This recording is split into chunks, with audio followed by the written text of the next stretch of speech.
Hello everyone. Welcome to the Ocean Sound Storytelling Channel. I am the storyteller. And today, I am so happy to be with you. You may be curled up under a blanket or listening with your ears on a soft pillow. Wherever you are, whatever the time, thank you for being here. Before we begin with an interesting story, please remember to like the video and subscribe to the channel, so I know you enjoy relaxing moments like this. Where are you from? Send me a little hello in the comments. I would love to know which corner of the world you are listening from. Now, relax your body. Close your eyes and let the gentle waves take you into a gentle story, a little strange, a little mysterious, but warm enough to lull you to sleep all night long. So, are you ready? Tonight's story begins. Summer 1992. 7th cup. The tea still works, even though it shifts and alters more than it should. My skin is tighter. I feel it around my chin and my collarbones, but it takes curious forms here and there, either too smooth or too sharp. The first time it happened, I barely noticed. I was blinded by relief, youth. I don't recognize my own reflection anymore. Now my patience wears thin where it once stretched long. My thoughts move too quickly, and my moods shift without warning. The hours of morning I used to cherish agitate me. It's like I'm trapped in time, not freed from it. Next time I'll use more leaves, just to make sure. The walls were covered with vines that followed the delicate pattern of bricks, seeping through gaps in the mortar and peeking inside like intruders. The house stood like a forgotten relic, with its green tapestry of tendrils creeping along the windowsills, curling around the hinges and swaying gently in the breeze. Some vines had grown so thick they formed a canopy over the sagging porch, casting shifting shadows on the creaking wooden floors. On the side, the chimney peeked out from the greenery, barely visible beneath the stubborn embrace of ivy. It was a house where nature had reclaimed its place, where the edges of time were blurred and cloudy. At the start of spring, the lilies flowered, and through the door, left ajar, you could see a bouquet placed carefully on the table. If you turned right, through the air that carried the earthy scents of the vines, you would find yourself in the parlor, where furniture sat like forgotten ghosts of another era. An armchair draped with quilt, a table so old its scratches looked like wrinkles, books with cracked spines and yellowed pages scattered across a shelf leaning slightly to one side. Moss clung to the edges of the fireplace. From here, you'd go through one of the two doors and end up in either the bedroom or the kitchen. The bed, centered in the middle of the room, had chipped paint coming off its iron frame. The blend of abandonment and charm that was the kitchen had mismatched jars of spices and dried herbs lined on shelves, and next to the sink, a cast iron kettle that rested on a stove, pulsing with a strange vitality. Its lid always seemed to breathe with soft metallic sighs, an ancient creature that seemed to know every secret whispered within the house. This altered slice of forest belonged entirely to Dorothy, an old lady whose only company was the house itself. Dorothy had lived there for as long as anyone could remember, a quiet but constant presence on the edge of the world. Her wiry frame, draped in shawls, moved slowly through the vine-covered walls, her hands always stained with the green of crushed herbs or brewed teas. Depending on who told the story, she might have been a herbalist, a healer, or even a witch. But for those who didn't like to indulge in the grasps of fiction, she was just a lonely old woman. The solace she found in nature helped her cope with the sadness and grief brought by age. Her thoughts often spiraled into the past, replaying moments from her youth that were long gone. The forest became her refuge, a place where her grief felt less sharp, where she could lose herself in the rustling of leaves overhead. It made her feel small in the most comforting sense, like a child again, cradled by something much larger than herself. Each time she was surrounded by the vibrant green and the hum of insects, she felt life and youth pumping through her veins. It made something inside her ache, deep and primal. It was as if she wanted to consume the forest whole, swallow its wildness and vitality, and fill the hollow place within her that grief had carved. In this warm embrace, she could almost forget all the heaviness she carried. Almost. April 23rd, 1952. First cup. I don't know what to expect. Perhaps a little more energy, an ease in my joints. I can see the plant standing outside my window, unfazed, as if it didn't just surrender something so life-changing to me. I don't expect miracles, because that would be foolish. If I wake up tomorrow and feel the way I did 10 years ago, even 5. Dorothy was at that age when even the slightest noise troubled her sleep. So when she heard the soft, almost rhythmic rustling, she got up immediately. It wasn't the sharp sound of wind, nor the familiar clattering of branches or leaves carried on the breeze. She stretched, her eyes still heavy with sleep, and gazed out through a gap in the curtains. There, growing just outside the window, was a plant nestled against the weathered stone wall, claiming the place as if it had always belonged. Except it didn't, the old woman thought. Its presence felt almost magical, with white blossoms that stood out like tiny stars, delicate and almost too perfect. Dorothy got her shawl and went outside to get a better look. The closer she stepped, the quicker her heart beat. She knelt down, her fingers brushing the leaves lightly. The plant had a quiet elegance and an earthy scent so familiar, she almost didn't notice the subtle, sweet fragrance that lingered in the breeze. The plant seemed to hum with life beneath her touch. It called to her. Was it a gift? An omen? As Dorothy pulled her hand away from the plant, she felt an odd, sudden shift.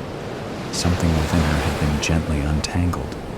She looked down at her palm, and, instead of the familiar creases that had accumulated over the years, she saw skin so smooth, almost unmarked, as if just that part of her body had slipped away in time. The wrinkles, the evidence of age that had clung to her like a malady for so long, had vanished, replaced by the soft texture that she hadn't known in decades. In the stillness of night, Dorothy couldn't help but wonder, had the plant done more than just grow? Had it reached into her and drawn something out, something almost rotten? And if yes, could it do it again? A strange surge of impulse swept over her. She reached toward one of its thick, twisting branches, curled her fingers around it, and, with a sudden determination and strength, snapped it off. The leaves rustled in protest, but the plant itself made no other sound, no objection, no struggle. Start off by boiling the water, 4 cups over medium-high heat, which you then pour over about 1 tablespoon of leaves and steep to the desired strength before straining.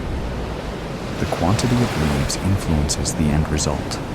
Taste, smell, years turned back, so beware.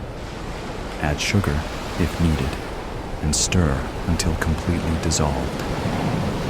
Pour into a cup and drink. She set the teapot on the table and rested her hands on the worn surface. The silence in the room seemed to stretch, as though the whole house was holding its breath. When she poured the hot liquid into her cup, the smell was sweet and inviting. Before lifting the cup to her lips, she let her gaze drift back to the smooth skin of her palm. It seemed impossible, and for a second, she thought it might all be a dream. a mirage created by her sleeping self.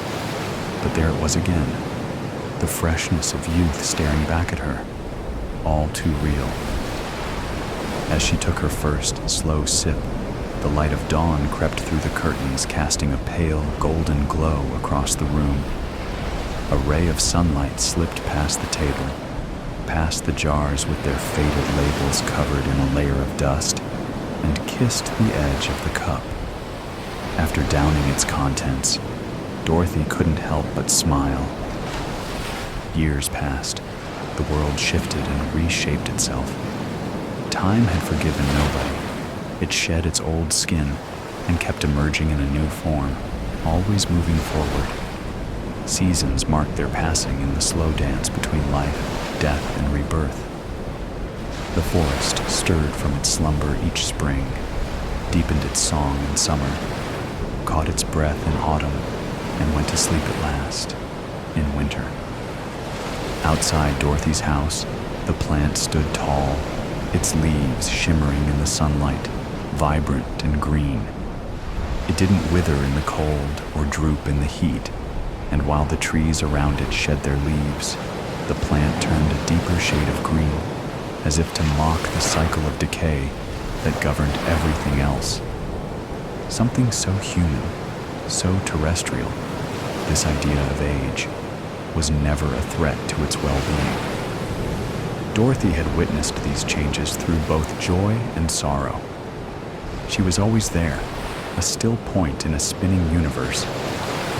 Each time she plucked a fresh leaf, she felt a rush of vitality fill her, the years peeling away from her skin. Her reflection showed a face far younger than she had any right to possess. 1 cup, 2 cups, 3, 20, 100. It was easy to lose track of time. The cycle of day and night became meaningless. Days and hours and minutes were nothing compared to the eternity locked behind her eyes.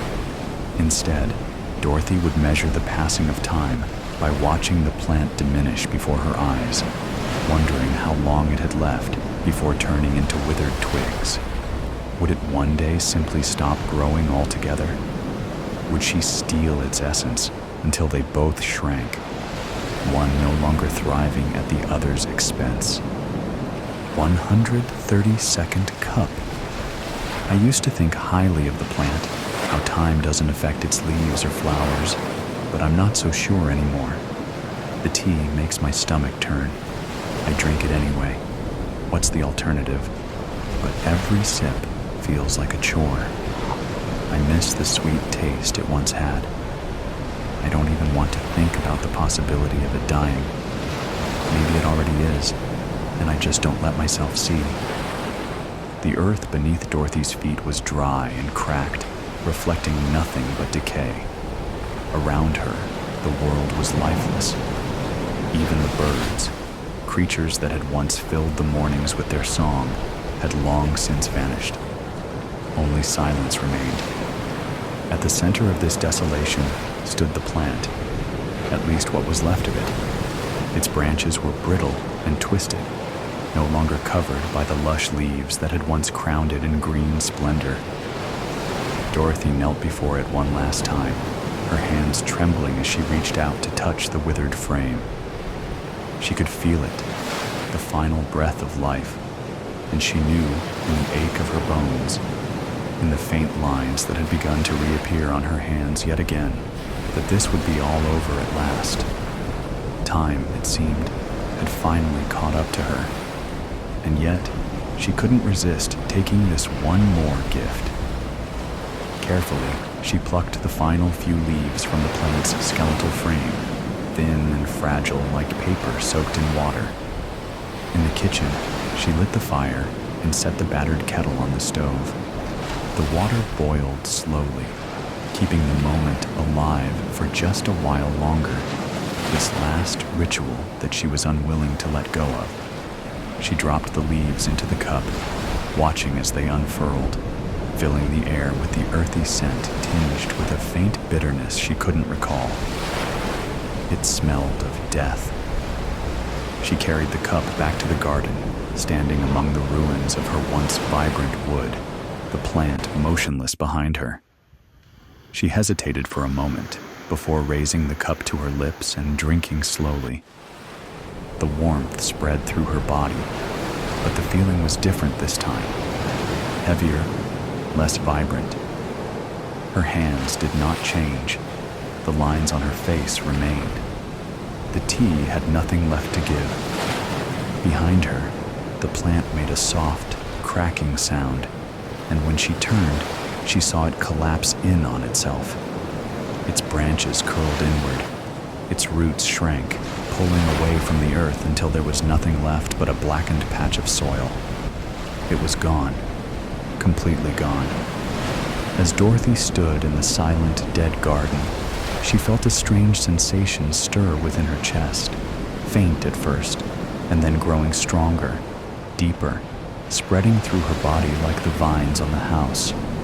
When she clutched her arms, panic rising in her throat, she felt her skin softening, thinning, veins emerging beneath the surface like the ridges of a leaf. Her legs trembled, and she fell to her knees, the cracked earth beneath pressing into her bones. She couldn't rise back up no matter how hard she tried. She was shrinking, folding into herself, rooting into the soil as if she was being claimed by it. Swallowed. Her hair began to tangle and grow wild, sprouting into long, twisting vines that cascaded down her back and over her shoulders. She wanted to scream, but her words cut off, muffled by the sound of creaking wood emerging from her throat. It was as though the forest was taking back the very life she had drained from the plant over centuries. She had stolen, and now she would give. That was her last thought before her human form erased itself completely. Dorothy stands now, elegant and tall, her branches twisted upward toward the pale sky. She gave up on trying to regain her human beauty, but she mourns it still, while her leaves are swaying gently in the wind. From a distance, she appears flawless, a vibrant plant in contrast to the barren garden. As you get closer, though, you start to notice the rot and ruin on the tips of her leaves, how they curl inwards as if, in their attempt to grow, they lost their strength halfway. They whisper of a decay she cannot escape, no matter how deeply her roots have sunk into the soil. Blackwood's yew farm. Jenna wiped sweat from her forehead and surveyed the cluttered living room. Boxes labeled kitchen, bedroom, studio equipment were scattered around. The high ceilings and dusty crown molding had a haunting charm, perfect for her next YouTube series. "All right, guys," Jenna said, adjusting her camera. "Welcome to Blackwood's yew farm, a place so haunted it's been empty for years. But you know me, here to bust some myths and find the truth." Jenna panned the camera around, capturing B-roll footage. "The plan is to document everything," she said, moving through the hallway. "We'll explore every nook and cranny. And if the ghosts won't come, we'll have to encourage them." Her viewers loved a good scare, even if it meant a bit of staging. Jenna was used to setting up convincing shots to keep her audience on edge. "This place is beautiful," Jenna said. "It's hard to believe nobody's lived here for years." She paused, her look a mix of curiosity and skepticism. Jenna set her camera on the porch handrail. The evening light cast shadows across the wood as she zoomed in on the plaque reading Blackwood's yew farm. "Look at this," she said. "What's up with the weird capital letters?" She stepped back, ensuring the whole plaque was in the frame. "It's not just fancy font." She paused, letting the camera linger on the name. Jenna glanced around, noting the rocking chair and ivy framing the windows. A creak from behind made her jump. Spinning around, she saw nothing. Nervously, she turned back to the camera. "Oh, that's creepy," she said.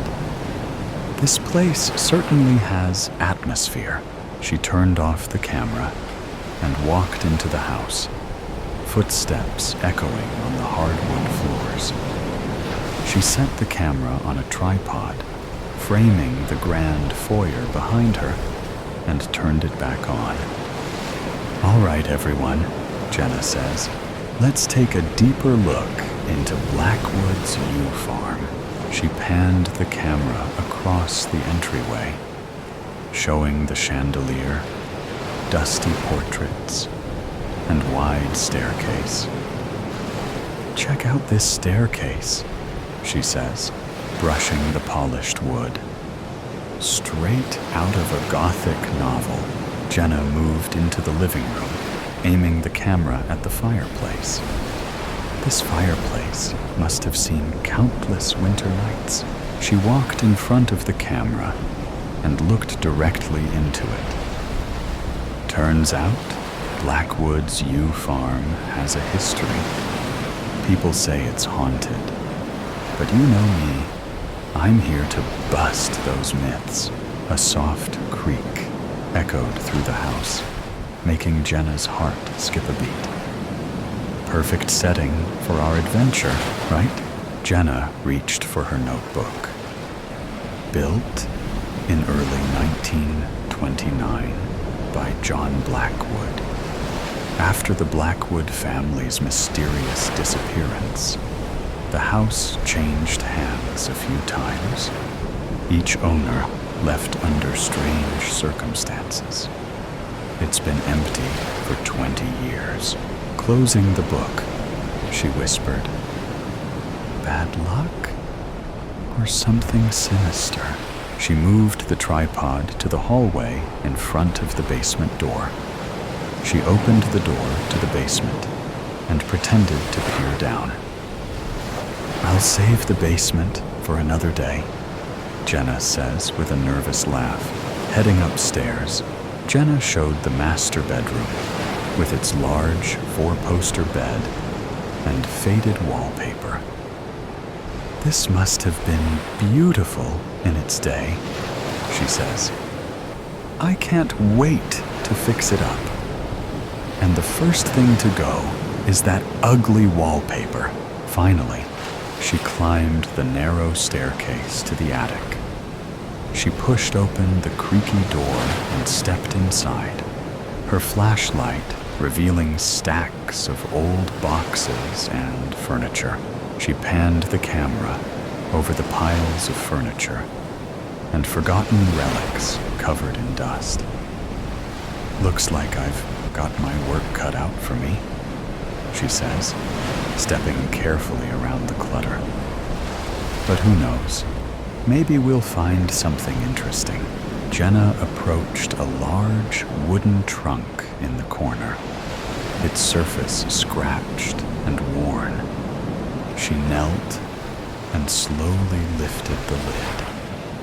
Inside were old clothes, yellowed letters, and a leather-bound diary. She picked up the diary to show the camera.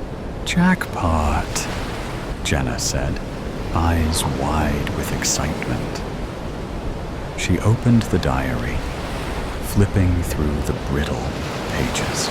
"Margaret Blackwood, 1929, Jenna read aloud. "This could give us some insight into the history of the farm." She glanced at the camera. "I promise I'll read some of this later for you guys." She tucked the diary under her arm and continued exploring the attic, her camera capturing every dusty corner. "This place is like a time capsule," Jenna said. "All right, I think that's enough for today. She turned the camera back on herself. I've got a lot of work to do up here. Stay tuned for more updates from Blackwood's U Farm. Jenna sat on her bed, the diary in her lap. She opened it, finding mundane entries about the house's construction and moving in. But as she read on, the tone shifted. November 15th, 1929, Jenna read. Strange noises last night. Sounded like whispers. Couldn't sleep. December 2nd, 1929, Jenna read. The whispers are getting louder. John thinks I'm imagining things. The next entry caught her eye. The handwriting shakier. December 14th, 1929, she whispered. Woke up to find all the doors open.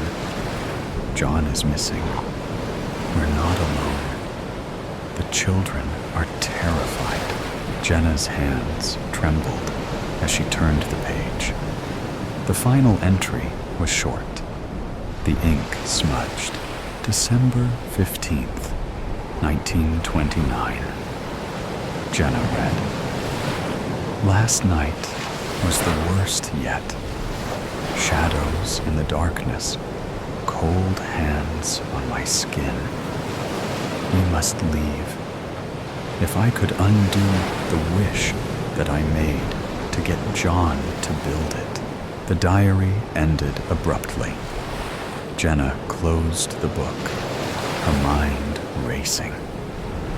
She had come to debunk myths. But now she wondered if she had taken on too much. She turned off the lamp and lay back on the bed. The house's creaks and moans amplified in the silence. Jenna pulled the covers up to her chin, her eyes wide as she stared into the darkness, unable to shake the feeling that she wasn't alone. Jenna stirred in her sleep as faint, eerie sounds creeping into her dreams. A low, rhythmic tapping echoed through the house. She woke with a start, heart pounding, sweat dripping from her forehead. Jenna reached for her camera and flashlight instinctively, her pulse racing. What the? She whispered to herself, trying to shake off the remnants of sleep. The tapping continued, louder and more insistent. Okay, guys, Jenna said. Her voice trembled slightly, but she forced herself to sound composed. 3 o'clock. Some noises woke me out of bed. The floorboards creaked beneath her weight. The tapping echoed through the halls, setting her nerves on edge. I'm going to check it out, Jenna said. Wish me luck. She crept down the hallway, her flashlight illuminating the dust, motes floating in the air. The sound came from the attic. Here goes nothing, Jenna muttered, placing a hand on the railing. Each step groaned under her weight. The attic door loomed before her, pushing it slowly, the hinges squealing in protest. The noise came from the far corner, behind a pile of debris. Jenna navigated the clutter, her camera held high. This is creepy. As Jenna approached, the noise suddenly stopped. Scanning the area with her flashlight revealed nothing but cobwebs. Nothing here, Jenna said, trembling. She lowered the camera, her breath coming in short gasps. The tapping didn't resume, the silence more unsettling than the noise. Maybe it's just the house settling, Jenna said, more to herself. A cold breeze brushed past her, ruffling her hair and sending a shiver through her body. "Okay, that's enough for tonight," Jenna said shakily. Back to bed. At the bottom of the stairs, she glanced back up, half expecting to see someone staring at her. But there was nothing. Jenna set the camera down on her nightstand.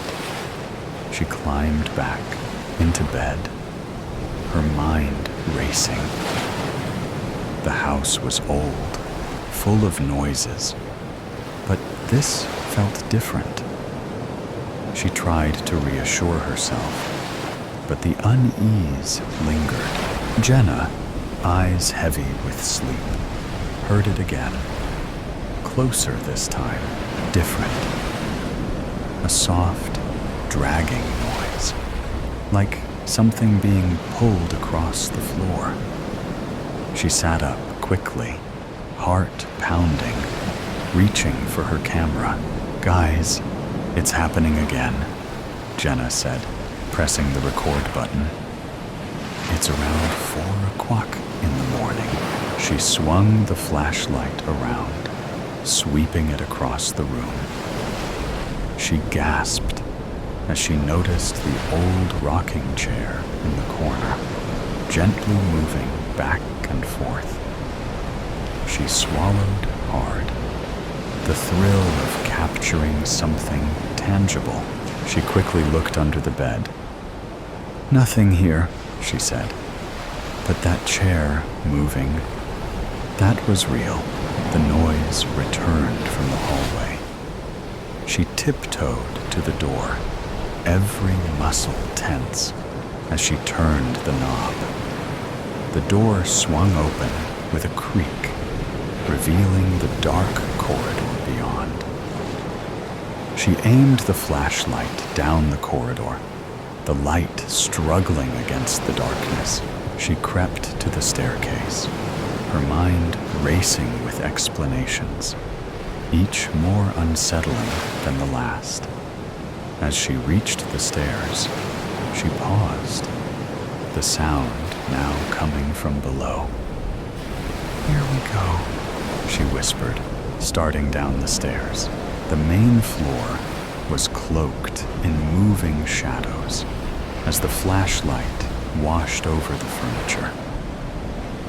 "This is where it gets good," Jenna thought, her fear surely coming across as genuine to her viewers. This is exactly what they want to see. She followed the noise to the kitchen, where the old cast-iron stove stood against the far wall. Jenna hesitated, her hand hovering over the stove's door handle. Jenna flung the door of the stove open. Inside, she found nothing but old ashes and cobwebs. The noise stopped abruptly.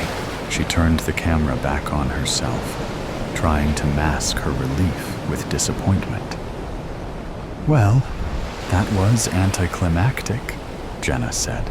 Jenna's mind churned. She couldn't debunk these sounds, and that worried her. There was no logical explanation, no draft or loose floorboard to blame. She headed back upstairs, but couldn't shake the feeling of being watched. She'd pretended to have this experience so many times before on camera, and now was sickened by the fear. The next day, she decided to explore the basement, the part of the house she hadn't investigated.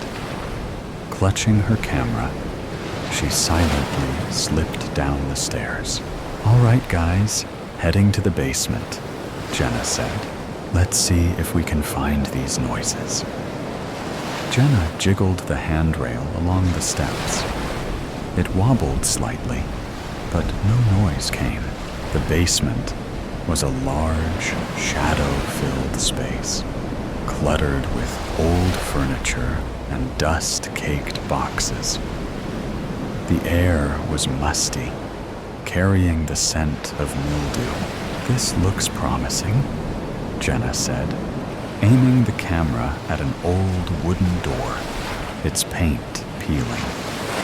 Pushing it open revealed a small room filled with old boxes and more debris.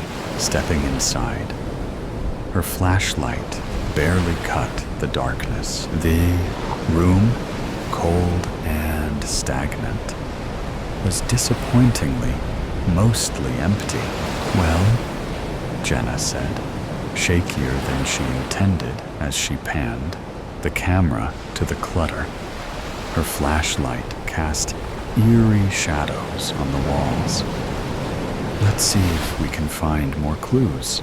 She pulled an old photo album from a box and flipped it open, revealing black and white images of the Blackwoods family, their sad eyes staring back at her. Suddenly, a loud bang came from the far corner where the shadows seemed darker and more menacing, making Jenna jump. "What the?" Jenna said, spinning around. She moved towards the door. Her breath came out in visible puffs as the temperature dropped sharply. She could see frost forming on the walls. Jenna's heart pounded in her chest, her fear mounting. Then she saw it.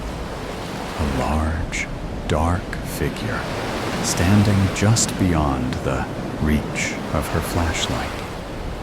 It was tall, but obscured by the shadows. Jenna froze, unable to tear her eyes away. "Who are you?" The figure didn't respond. Jenna took a step back and turned to run, the door slamming shut. With a crash, Jenna tried the doorknob in vain. The figure began to move towards her. "You wanted ghosts," his voice hissed, "but instead you got demons. Be careful what you wish for." "Please," her voice broke. "Let me go." The figure laughed, a hollow sound that echoed through the basement. "You wanted the truth," it said, "and now you have it." Jenna's blood ran cold. She stumbled back, eyes wide with terror. It was almost upon her, shifting and twisting in the dim light. She fumbled for her camera, wanting her viewers to see. As soon as the camera focused on him, it disappeared, leaving only an eerie shriek in the wake. Heart pounding in her chest, she fumbled with the doorknob, opening easily. Jenna bolted out, still recording as she fled up the stairs. Jenna's breath came in gaps as she stumbled out. She slammed the basement door and gathering her thoughts. The figure's laugh still echoed in her ears as its glowing eyes burned into her soul. "God, help me," Jenna whispered. She scrolled through her phone, her fingers barely able to press the buttons. She found the number she was looking for. "Hello? Maggie," Jenna said, frantic. "It's Jenna. I need your help." "What's wrong?" Maggie asked. "This house is possessed," Jenna cried. "I need a priest. Now!" There was silence for a moment. "Seriously?" "Yes, Maggie, seriously." "Okay," Maggie said. "I know someone, Father Michael. He does exorcisms. I'll call him and send him to you." "Thank you," Jenna said, her voice breaking. "Hang in there, Jenna. He'll be there soon." Jenna hung up, sinking to the floor, her back against the front door. She tried to steady her breathing, but the fear clung to her. She waited, every odd creak making her jump. It felt like hours. But finally, there was a knock at the door. Jenna opened it to find a middle-aged man in a black shirt and white collar. He held a small, worn leather case. "Father Michael?" Jenna asked, her voice trembling. "Yes," he replied. "Maggie said you needed help." "Yeah," Jenna said, closing the door behind him. "Tell me everything," Jenna explained, her voice trembling. Father Michael listened intently. "Exorcisms aren't to be taken lightly. They can be dangerous," he said. "I can't live here knowing that things here." Father Michael nodded. "Let's begin the ritual." Jenna swallowed and nodded. He opened his leather case, revealing a crucifix, holy water, and a worn prayer book. He handed Jenna the vial of holy water. "Keep this with you," he instructed, "for protection." Jenna nodded, taking the vial with shaky hands as they descended the steps. "Et ne nos induca in tentationem." The airworm in the Rustumtercio basement changed as the priest started chanting, the Latin words echoing off the cold, damp walls. Jenna clung to the holy water he had given her. "Sed libera nos a malo." The temperature dropped as cold swept through the basement. Jenna shivered, feeling the icy breath of the unseen entity. The shadows grew darker. A deafening roar erupted, shaking the walls as dust and debris rained down. A force slammed into them, sending them sprawling. The air crackled with energy. "Sancte Michael Arcangele," the priest gasped. "Defende nos in proelio." The air pressed in, then released outwards as the house exploded. Coming to, Jenna found herself on the cold basement floor. She groaned, every muscle aching. The priest lay a few feet away, stirring. Jenna looked around in shock. The house was gone. Debris scattered in all directions. They were in the center of what had been the basement, now a barren slab exposed to the sky. As she stood, her gaze fell on words in the concrete. Squinting, she moved closer. They knelt to examine an inscription deeply carved into the concrete. "It's an explanation," the priest said. "This slab of concrete, it's covering the pit of the abyss of Satan and the other fallen angels." The priest leaned in, squinting at the foreign language beneath, the English inscription. "This is ancient Hebrew," he says. "It's the seal of God that keeps the fallen angels from being released." "Look," Jenna said, pointing at the center of the seal. "It's cracking."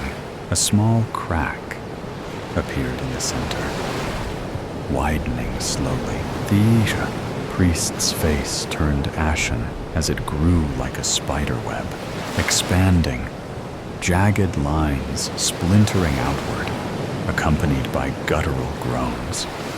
The ground shuddered, throwing them off balance.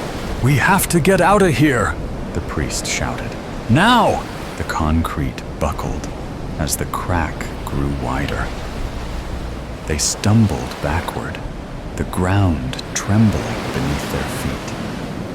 Putrid, sulfuric stench wafted up from the cracks. Jenna's eyes filled with tears as she clung to the priest. "What have we done?"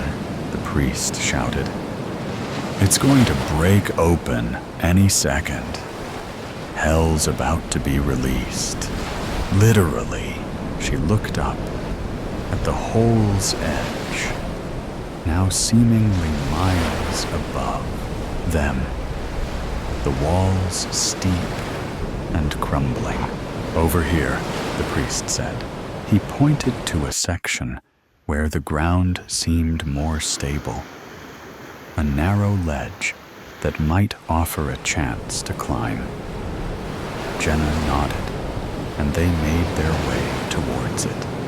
Each step, a battle against the shifting earth. Jenna slipped, but she clawed at the wall with her free hand, finally pulling herself back onto the ledge. Safely out of the hole, Jenna's eyes drifted over the debris, landing on the house plaque. All she could read was B, C, Y. As most of the letters were covered in soot and grime. "Oh my God," Jenna said, trembling. It was a warning. Be careful what you wish for. She saw her and the priest's vehicles still intact. She scrambled to her feet, pulling the priest up. They stumbled across the debris. She fumbled with her keys, finally sliding the key into the door. She slid into the seat, but before shutting the door, she felt a coldness touch her leg. Jenna, frozen with fear, felt the ice worm up her leg and into her belly, paralyzing her. It spread through her body, mind, and soul. Jenna watched the priest's car fishtail out of the driveway. A slow smile crept across her face. Only a matter of time now. Her voice no longer recognizable. Witches get stitches. The tea house was full of women sipping from cups and pouring from various teapots. Mona, Heptonstall, winced. She didn't have any money to buy a drink. She didn't have any money at all. She was only a young schoolgirl. But the sight of all these women put her at ease a little. And God knew that she needed somewhere to feel safe right now. Mona ducked into the shop, past the few tables outside, occupied by little old ladies sitting in the shade. The aroma inside the tea house was exotic and familiar, exciting and cozy. Steam wafted from the rims of mugs, none of which were matching. It was as though the owner had put serious effort into ensuring all crockery sets were different. Women sat clustered into groups and pairs, chatting away. Some sat solo, unconcerned with their lack of company. They smiled, contented and closed-eyed, into the sunshine while sipping their brews. On the walls, various posters and flags hung. There was something about flowers and plants here. There was something about animals being friends there. The symbol for females, the circle above a cross, was here. Rainbow flags and a flag with light blue, pink, and white stripes hung there. Plant pots housed a forest's worth of greenery, growing in every direction. The flowers crawled up stakes and dangled from shelves, and dog-eared books about cooking, herbology, feminism, and equal rights were everywhere. Mona's thudding heart slowed, and her stitched-up eyebrow settled into a steady pulse. This tea house was a nice place, a good place, one that she imagined that grubby Gilbert wouldn't think to check. She glanced over her shoulder out the window into the sun-drowned street outside. Grubby Gilbert Boyd came plodding along as if on cue, a frown etched upon his bovine countenance. His pot belly bounced as he slowed to a trot, his head jerking around like a pigeon's. A bead of sweat trickled down his forehead. Beneath his food-stained shirt, his chest rose and fell with heavy breaths. His eyes passed over the tea house, and he didn't seem to register it was there. Then he moved on.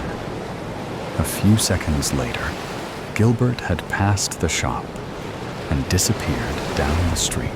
She couldn't help but grin at the boy's stupidity. If only it were always that easy to escape his chubby fingers. Everyone, her teachers and parents, said he only picked on her because he liked her. He pushed her and pulled her and tripped her up because he fancied her. To Mona, this had made no sense whatsoever. First, why would you do those things to somebody you liked? Second of all, what kind of excuse was that? She had to endure this unhappiness because of the reason behind his actions. Besides, even if he had asked her out, she didn't think he was all that interesting or good-looking. She wasn't interested. When she'd split open her eyebrow after he'd stuck his leg out last week, she hoped that'd be the end. Alas, grubby Gilbert didn't give up. She stepped to the side to watch him trot down the street. She walked right into a table whilst she gazed in the opposite direction. Mona squeaked, timid like a mouse, as time slowed around her. The table toppled over. The mugs crashed to the floor and disintegrated, spilling hot tea over the rug. The floury doily drifted to the ground, where the liquid stained it brown. The two women flinched backwards from the carnage and squealed. They escaped the flying china unscathed, but lost their beverages to gravity. Mona gasped, wide-eyed, hands raised in self-defense. Oh no. Oh no. No. No. This accident was not good. Not good at all. She had no money, nothing with which she could make amends. She tried to think, speak, and act. But fear rooted her to the spot.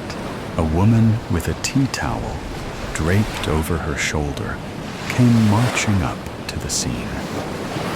The woman was tall and had an out-there fashion sense. Her long hair, which she'd tied up into a bun, she'd dyed electric blue.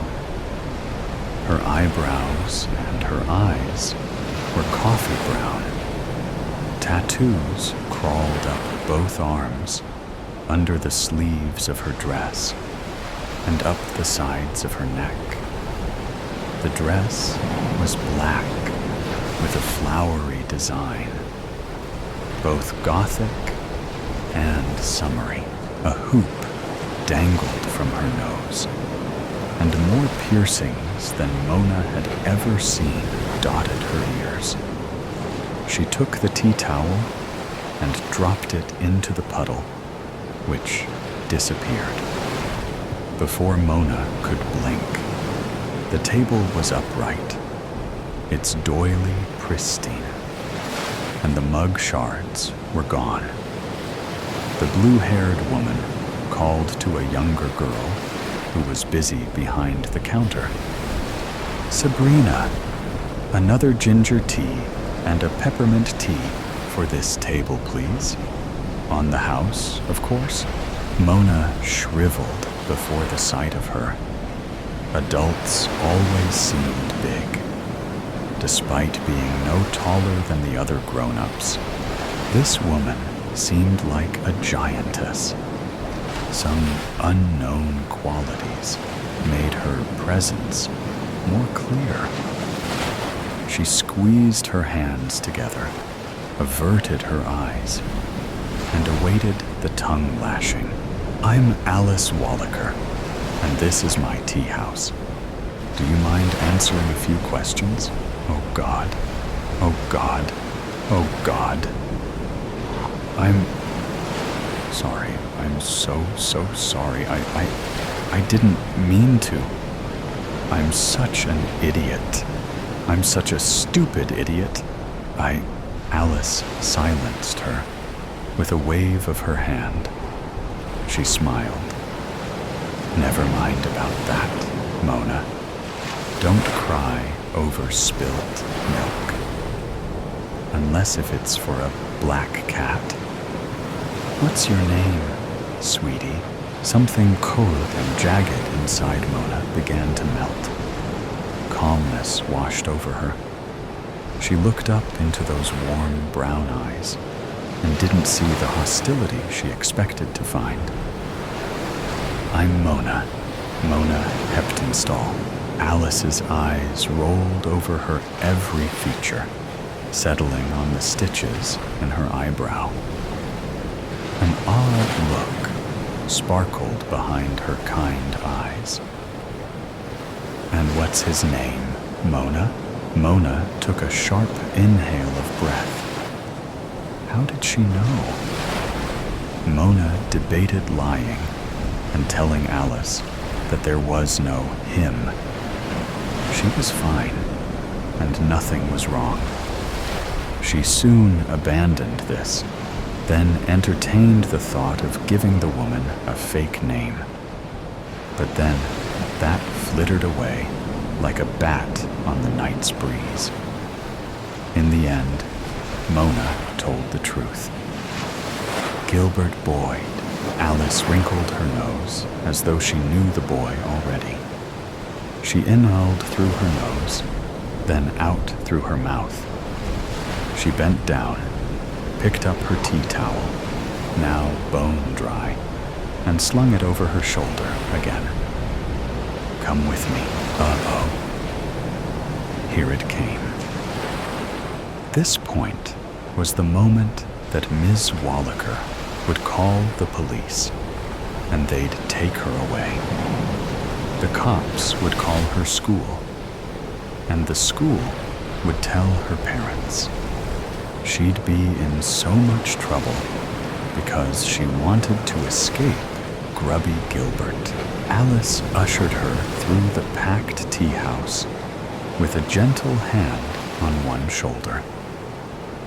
It seemed that every pair of eyes watched them go with hungry curiosity. And something else was in those gazes, too. Alice took her into the back of the tea house, past the telephone. Mona opened her mouth to ask, but then closed it again. Alice opened a door near the back of the building and led her down a beautiful wooden staircase. Despite their descent, the sunlight seemed to grow stronger. It shined through windows that should have been underground. she pushed open a grand pair of double doors and brought her into. Mona frowned. A library? Alice turned to face her.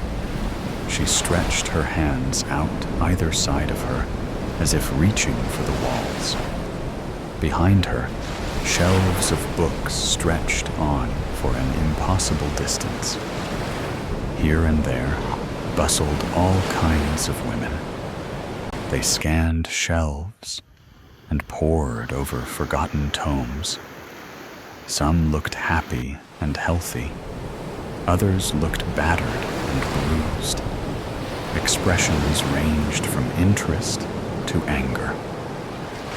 A middle-aged woman with a black eye gritted her teeth and flicked through the pages of a thick book.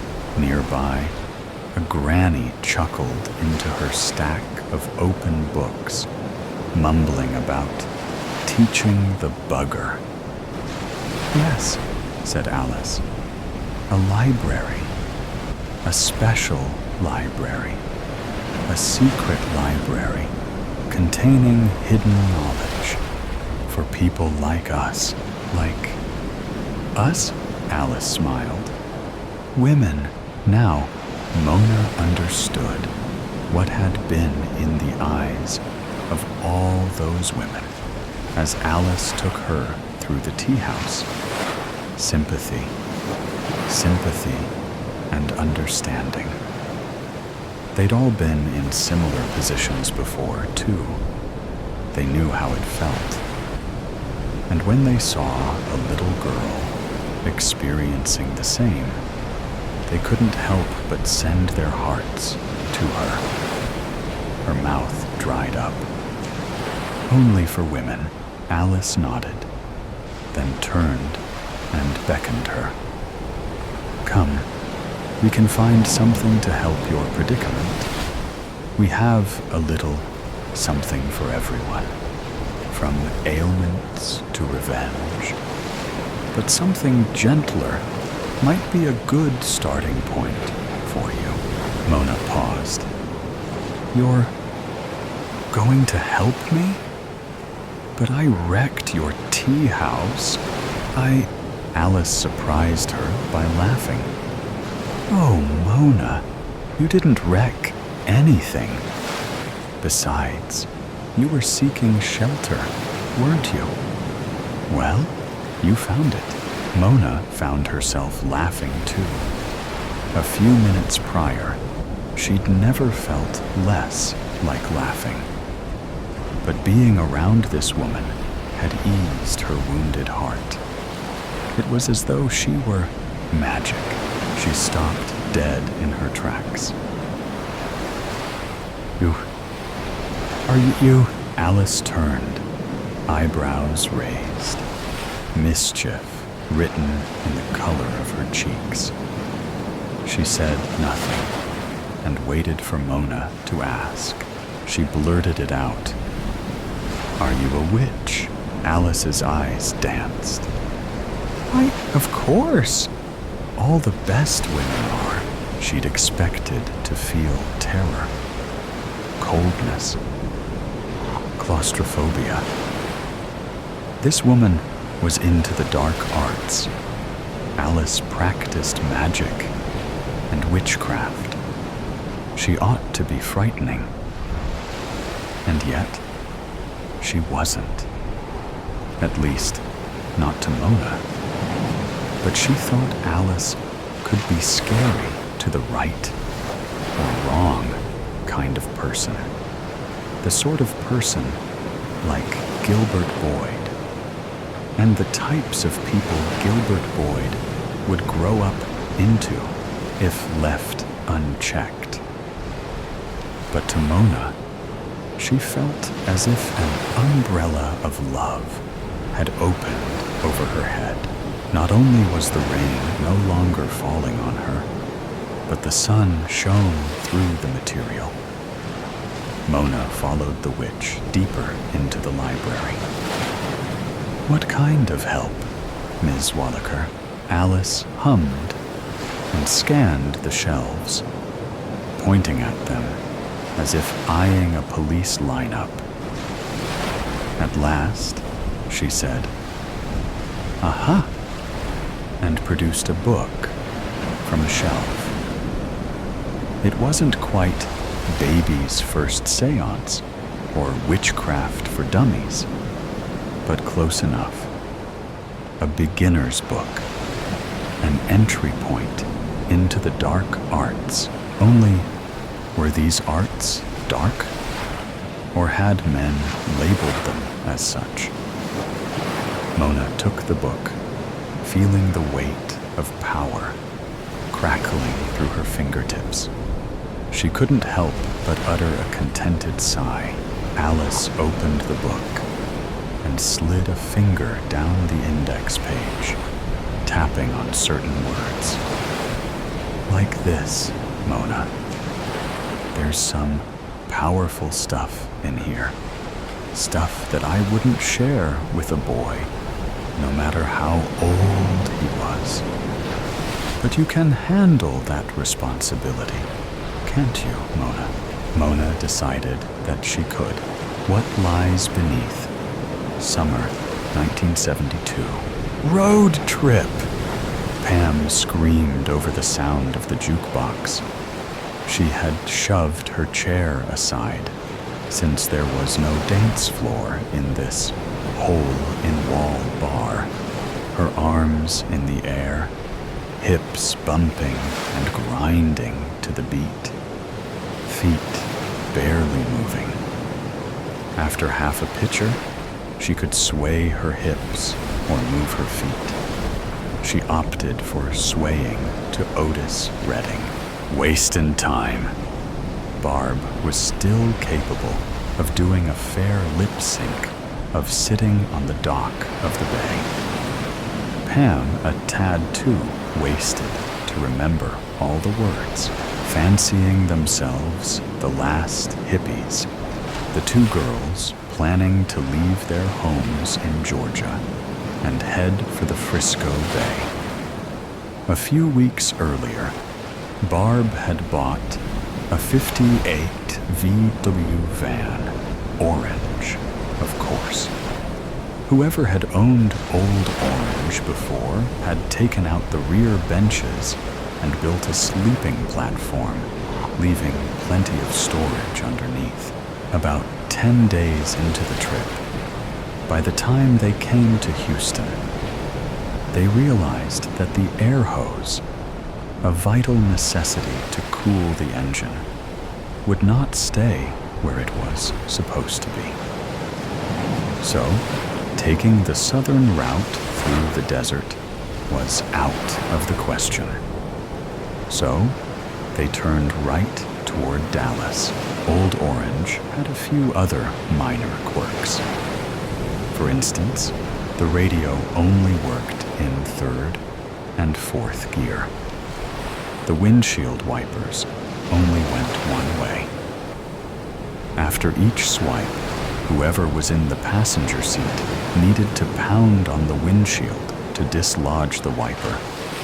Orange's top speed was 50 mph if the wind was at their back, a little faster if going downhill. The starter had left them in New Orleans, which showed remarkable good taste for a starter and made Pam the designated pusher. In Dallas, they learned the expensive lesson that transmissions require fluids. They spent a week in a tiny village at Lake Superior Shore, where the main entertainment was going to the dump and watching the bears feed. Pointing west again, the plan was to bypass Denver and go to Aspen. Orange was willing but unable to keep the minimum speed of 40 mph while climbing up I-70. Once again, a detour was needed. They headed north into Wyoming before turning west again. 2 days later, they left Jackson Hole after breakfast and entered the Grand Tetons with its raw, relatively young peaks. Mid-morning, they pulled in at a rest stop next to a small lake. It was mid-June. The north slope had been warmed by the sun for several weeks and was carpeted with wildflowers, every color in the rainbow, and all the ones in between. The south side was still holding on to patches of snow. This contrast, on either side of the still water, reflecting the blue sky, was breathtaking. While Barb was coaxing enough life from the Coleman stove to heat water, Pam stretched her legs. Avoiding the clumps of snow and sludge, she made her way up the south hill. Feeling a rumble in the ground, she was stunned at the sight. When she looked over the top of the hill, animals. Moose, elk, deer, rabbits, skunks, buffalo, the odd wolf, all running eastward. Pam was a city girl, but even she thought this was strange. None of the animals paid any attention to her or each other. They ran, stampeded across the meadow as fast as their legs would move. Worried, she returned to the van. Barb listened and shrugged. "It's nothing," she said. "If there was a fire, they would have closed the park. Let's have our coffee and go on." Pam wasn't so sure, but took her word for it. Soon they drove on, admiring the breathtaking majesty that are the Tetons. By early afternoon, they entered the Visitors Center of Yellowstone Park. Right on time, which meant too late to get front row seats. Or rather, front row standing spots to watch the show. While the summer intern was giving a play-by-play, Old Faithful did its thing. "Well, folks, thank you for coming. If you want to see it again, please come back in." Old Faithful spewed again. "Wow," the kid gushed. "That's a first." And again, another plume of sulfuric steam erupted. The intern stood staring, mouth open. Everybody felt the rumble. Some may have been more alarmed than others, but they all felt it. Old Faithful was quiet for a few minutes. People dared to exhale in relief. Pam just wanted to grab Barb and run, but she didn't. She stayed with the other tourists and stared, and then another spurt. No, that's not the right word. A geyser, a flume. Oh, hell. Let's just call it what it was. An eruption. The hot, sulfuric steam bubbled up and erupted, overstepping its recognized boundaries, and sprayed over the poor, hapless tourists who were standing on the eastern boardwalk. This time, Pam dragged her friend away. Barb jumped in the driver's seat, while Pam, since that was her job, pushed the old relic off. As soon as Barb was able to turn the engine over, Pam ran and jumped in the passenger seat. People were screaming, running, elbowing, pushing and stumbling over each other. Some looked like extras in a horror movie, faces burned, clothing melting to their skin. Only this was real. She didn't want to watch, didn't want to see. But it's like a massive pile-up. You just have to. Pam gasped when she saw the head. Just think of the slobbering, angry head. The poster child of the Jurassic Park movies. The face only a mother could love. That's what reared up out of the boiling water. It had had eons to incubate and mature. And that day, it was ready to claim its heritage. If they'd taken the time, they might have wondered how many of those creatures had laid their eggs in the warm springs of Yellowstone. How many eggs had survived the long winter that followed the meteor impact? The one that extinguished this one's mommy and daddy. They didn't have to ask or wonder, because just as Barb was able to back up without running over anyone, another one crawled out. This one had wings, and within minutes took flight, fully grown. Or at least, hopefully, it was full grown. If this was just a baby, it could gown up to be much bigger than a jumbo jet. Much, much bigger.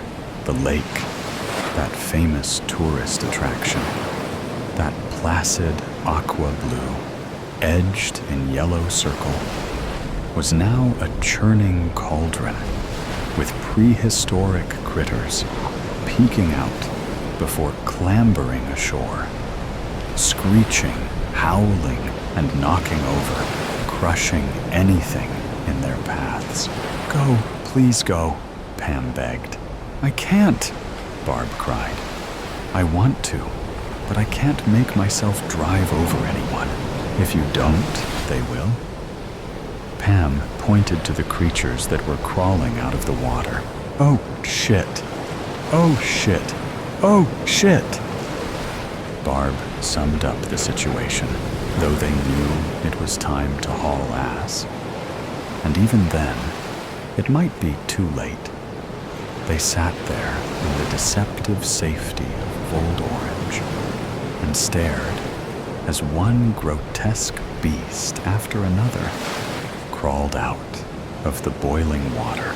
Go, Pam whimpered. Go, please, go, Barb. She nudged, shook, punched, did what she could to make Barb wake up. Go, she screamed, with a curse and a shudder. Barb put her foot on the gas and jumped forward. Don't stall, don't stall, don't stall. Pam prayed as she turned backward in her seat and watched the first tree burst spontaneously into flames. Faster, Barb, faster.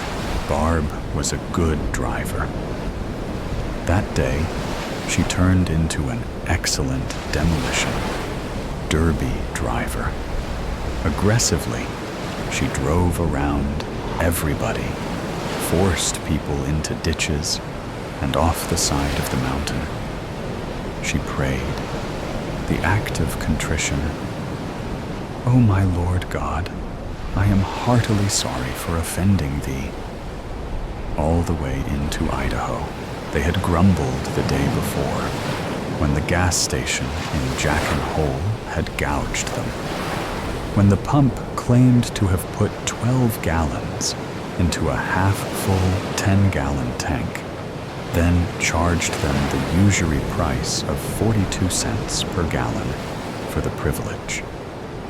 But at least they had a full tank, and they were going downhill, which in the little old van was a plus, a great plus.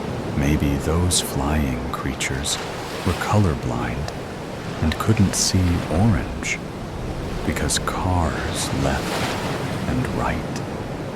front and back of them were picked up and dribbled like basketballs, rolled like marbles, stepped on like empty beer cans. But Barb weaved and bobbed and evaded their games. It didn't take long, just a few millennia, to make it to Shoshone ice caves, where they huddled with hundreds of other refugees till the National Guard came to tell them that it was safe to leave the cave. Pam and Barb never made it to San Francisco. Old Orange threw a rod the next day. Blow your head off. Caution. Based on true story. Contains gore. It's all fun and games.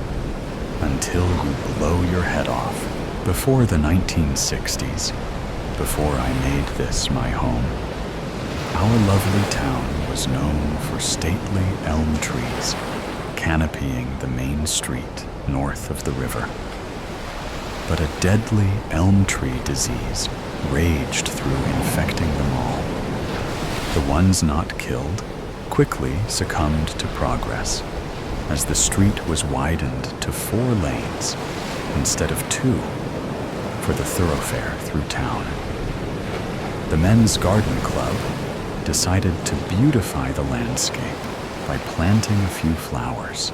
That project soon turned into lovely, bright pink petunias lining all the main highways in the city. When my dad took a job at the local mental health asylum before he moved the rest of us here, I remember him sending us a postcard showing the streets lined with petunias sweeping under the memorial arch, with the name of the town emblazoned upon it. Another landmark of the town. When our family arrived, that was the first sight I saw of our new home. As the plantings increased, a petition was made to the state. And soon, the community of 15,000 was dubbed the Petunia City. In a short time, an annual celebration was created to honor the designation called the Petunia Festival, held around the 4th of July.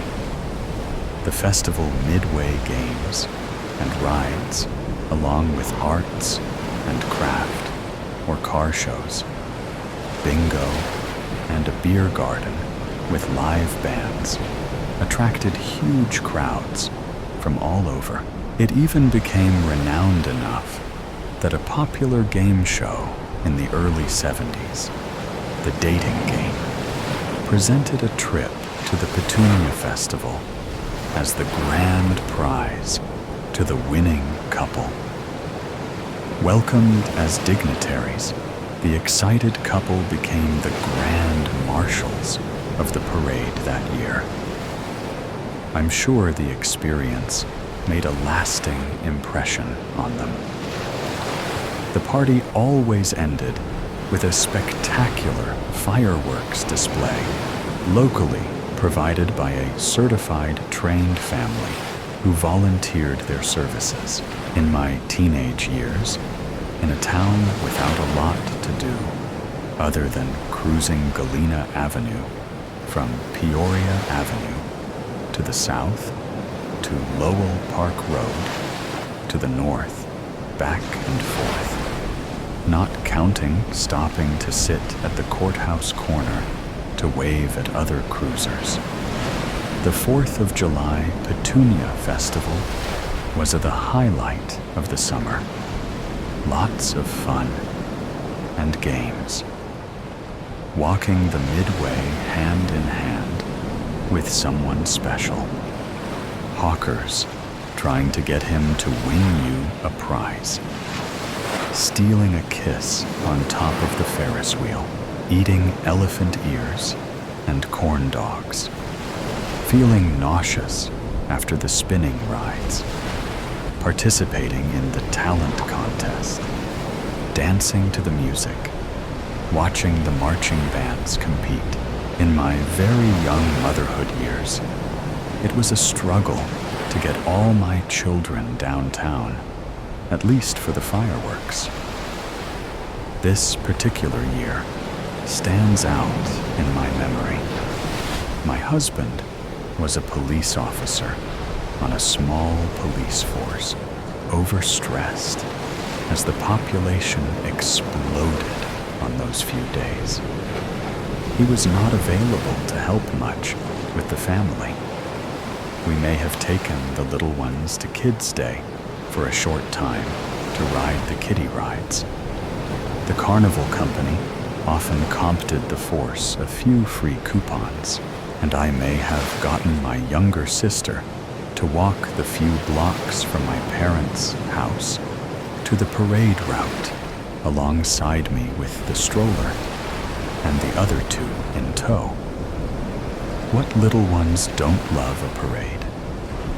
But for the fireworks, I was on my own. Anyway, I don't remember planning to go with anyone else. My high school sweetheart husband and I had 4 kids in 5 years back in the early 70s.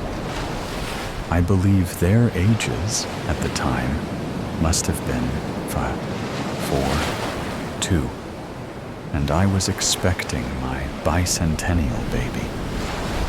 Exactly why I thought it was even necessary to attend those sparklers on my own with all those babes in my condition, I'll never know. The festival is held on the high school grounds along the river. A lovely setting for the fireworks, reflecting over the river. Trouble is, there aren't any parking lots close by, which means street parking wherever and however close you can get. The viewing is great if you can get to standing room only on the bridge. Otherwise, it is, well, up in the air. Hard to tell until the blossoms start exactly where you can see them from, due to trees blocking most displays. Over the years, one thinks they have it figured out. Then the organizers suddenly decide to change the venue. Starting point. I cannot tell you how many different viewing spots we have selected or rejected. Anyway, back to my waddling all over town stroller and 2 cranky, tired toddlers in tow. Nice grassy spot at end of bridge, big enough for blanket and maybe a shot at seeing something. Hope the noise isn't too scary for my tots. For some reason, I am remembering when I was little, I never wanted to get too close for fear a spark might land on me. Anytime I saw someone in a wheelchair, I wondered if that is what happened to them. Hello, Mary. So nice to see you. My musing was interrupted by a somewhat familiar voice. Oh, great. My old boyfriend. Wouldn't you know, haven't seen him for years. And he finds me looking oh so fine. Hi, Joe. Great to see you too. You remember Maureen, right? Her family moved into the old Victorian farmhouse you used to live in. We got married. We are expecting our first baby. Looks like you have another on the way. Are all of these yours? Can never have too many. Congratulations to both of you. They have a way of changing your life, but in a good way. Well, enjoy the show, and best of luck to you. And to you, too. The bombs, booms have started. Thank goodness. My little troop. actually were enjoying the action. Even with all the noise and commotion around us, seemed it was ramping up. Then suddenly, it all went silent.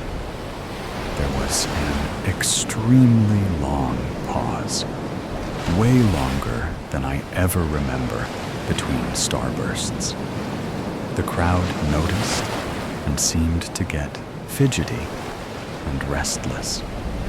That display was far shorter than usual, and there was no grand finale when they send up multiples at one time. Were they that short on funds this year? Sometimes they would send out donation seekers to pay for next year's display. No one had been around to our corner yet, and the time dragged on and on. Suddenly, you could hear the wails of ambulances. Oh no! Something bad must have happened. They are headed to the area the fireworks are detonated. That is not good. Not good at all. There was mumbling among the crowd. It was obvious the show was over for the night, and people started drifting away, scratching their heads and wondering why. I gathered my crew, and we started our trek back to our vehicle. My husband knew, and it wasn't good. The young man in charge of lighting off the display had a problem with one tube. No one present actually saw the moment it happened, but he must have been leaning over the faulty tube, looking for the problem, when it exploded in his face, decapitating him. All the witnesses could immediately see was him engulfed in smoke. I didn't know it at the time, but this man lived in our neighborhood. His 2 children went to school with my children. His widow never did remarry and passed away a few years ago. She was a very strong woman to survive what she did and raise her children on her own. The tragedy was also devastating to the Petunia Festival. The Paul pulled the fireworks off the agenda for years afterwards. The event will turn 60 years old this summer. Yes, it is all fun and games until someone blows his head off. He's right behind you. We'd go out around 1, climbing through bedroom windows. We'd try to land softly on bushes and backyard lawns. Some of us went barefoot. Some hid a spare pair of sneakers under porches or tucked under tarps used for covering patio furniture. Some of us just liked being barefoot. It made us feel as though we'd have the strength that comes from mimicking the uncivilized. Some of us would play the whole game with no shoes. No shoes, no shirts. One of us liked to play the game in only his boxer shorts. He would dare anyone to mention his near-nakedness. I'm not gay for running around the woods in my underwear. You're all gay for looking at me in my underwear. This is teenage logic. Everything is a chess match where both players have only recently discovered how to play Monopoly. Board games were daytime affairs.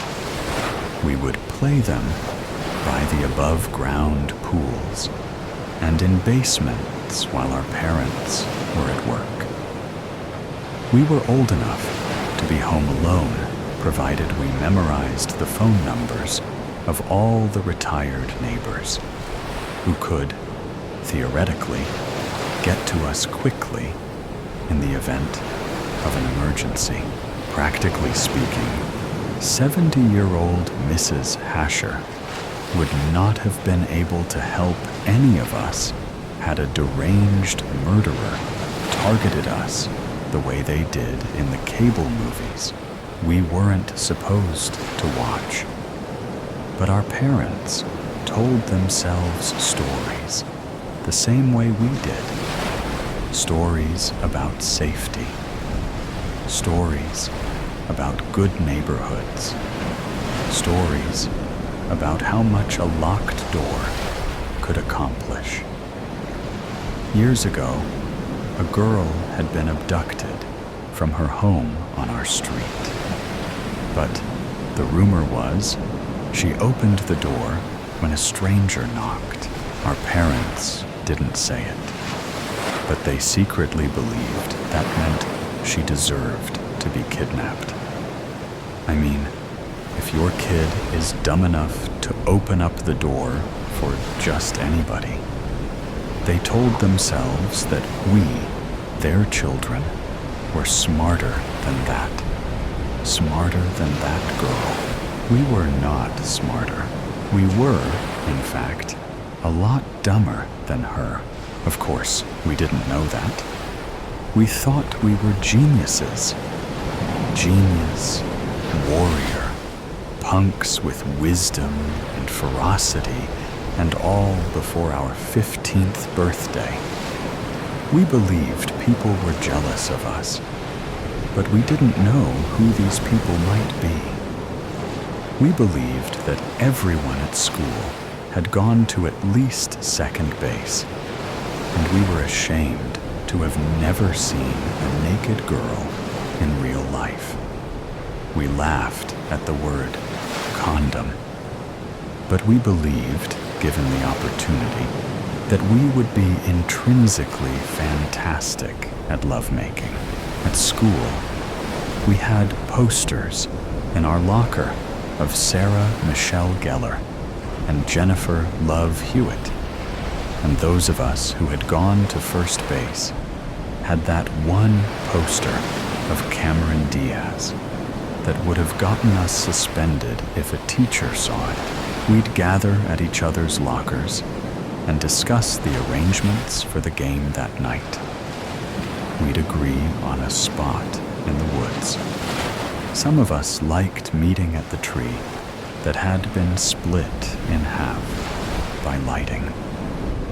Some liked the rock formation that resembled an old man kneeling with his head down.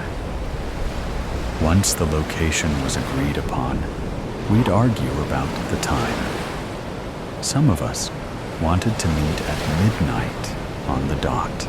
We didn't realize that we were in love with the poetry of it. Because we swore we hated poetry based on what our teachers had us read. Some wanted to do it later, much later. Some wanted to meet at 3 or 4 so that the game would last until dawn. Tomorrow's Saturday. We don't have school. What's the problem? The problem was that some of our parents got up around dawn. Some of our mothers would have a heart attack if they woke up and found our beds empty. Some of us didn't want to worry our parents. Some of our fathers used a belt if we misbehaved. Some of us cared about our parents too much to let them know what their children were up to at night. Some of us feared our parents more than we feared anything in the woods. Some of us feared nothing. Some of us loved the idea of being gone when our parents woke up, making them think that we'd escaped, that we were on a runway train somewhere, moving further and further away from them. Some of us liked the feeling of the belt on our skin because it solidified the hate we felt for the people we were meant to love the hardest. We'd usually meet a little after 1. If it was warm out, we'd meet by the lake where the summer camp used to be until it went out of business. The cabins were still there, and the picnic tables, and the signs that said mess hall and nurse's office. The paint on the signs was fading. Vines were growing over the cabin windows. We didn't explore the camp at night. Even the bravest among us weren't that fearless. We'd seen at least one horror movie that took place at a camp. And we didn't want to be chased by a man with a mask. We only wanted to play a game. In our game, if you followed the rules, you didn't get hurt. Nothing bad happened. If you broke the rules, the game was over for you. But that was it. No injuries, no harm. It was all about stamina, sustaining yourself throughout the night. There wasn't really any loss. There wasn't even a real way to win.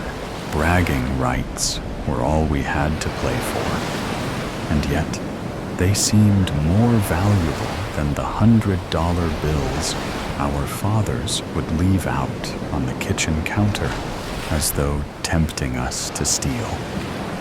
Some of us did steal. Some of us felt the belt. Some of us liked it. But we'd never say who. We started by the lake, and we faced off against each other, eye to eye, with another boy standing a foot away from you. That was how it began. We would face each other, take a deep breath, and say, "He's right behind you." One of us would say it. The other would listen. Then, the other person would say it. "He's right behind you." And we would escalate the intensity. The rule was that you could not say anything other than those 4 words, but you could say them however you liked.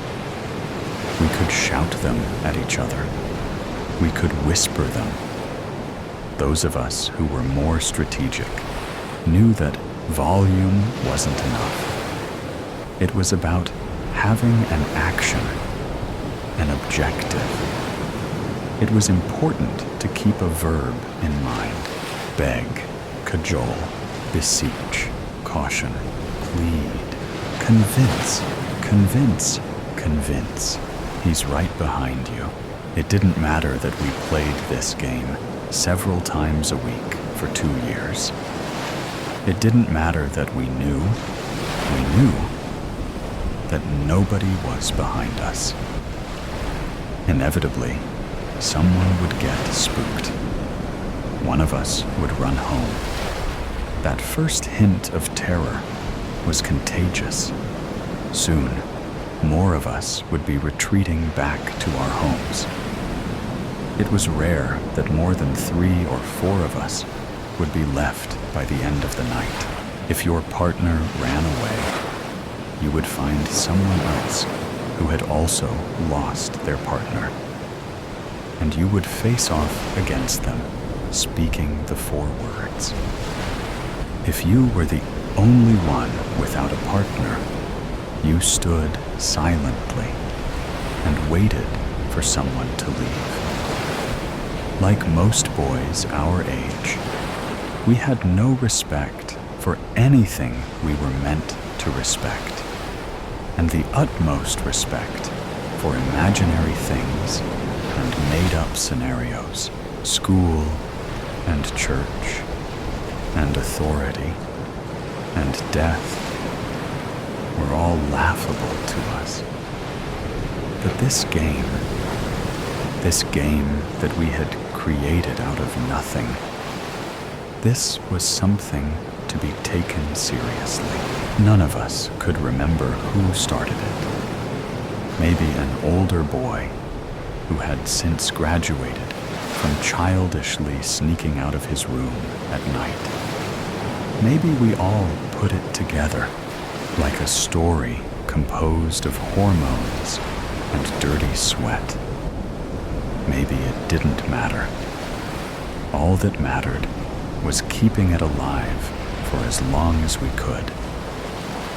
We never spoke of the game outside of planning it between classes at our lockers. We never talked about who was good at it or bad at it. We never talked about who stayed the longest or who left first. We just played. We played, and we never planned to stop playing. One night, one of us was staring at his partner when he saw the other boy's eyes look slightly to the left.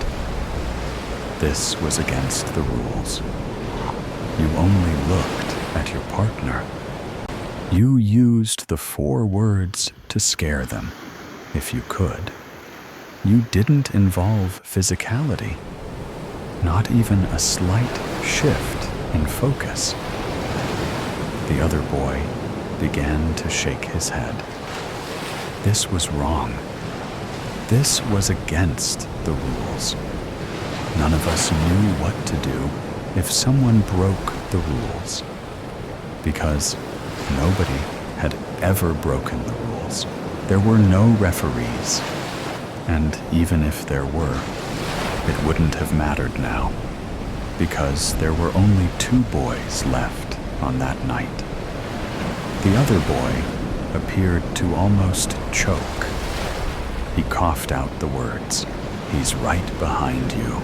The other boy looked as though he was going to raise an arm, raise a hand, point to something. Instead, he ran off. The other boy wasn't supposed to run off. You were supposed to wait until the other person said the 4 words. You were supposed to give them a chance to scare you back. One of us stood there that night, all alone, and felt an immense pride extending down his shoulders and off into the ground below his feet. He was the only one left. A laugh barked past his lips. It was a nervous laugh, but he didn't know where the nerves were coming from, and he wondered if he could get home before his father banged on his door to wake him up for school. If not, it would be the belt. But did that mean anything? He was the last one of us still standing there in the woods. "He's right behind me."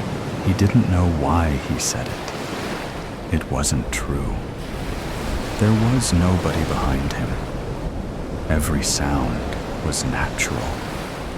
Every presence an imagined one. Every instinct to flee was his paranoia trying to torment him now that all his fellow competitors were gone. He would stand in the woods for as long as he liked. He would enjoy this moment. Despite winning nothing, he would tell himself he was a winner. He was no longer one of us. He was someone else. "He's right behind me," but the game was over. There was nobody left to scare. The selfie of Dorian Gray. Picture this. Dorian Gray, 25, gorgeous bachelor of the Brighton, gay scene handsome, F Queen slay. Picture his blazing blue eyes set above aquiline nose and a rosebud pout of a mouth. Cheeks ready to blush under the lick of glitter from a makeup brush. Deep gold locks styled to perfection. Forehead wide and empty as a summer sky.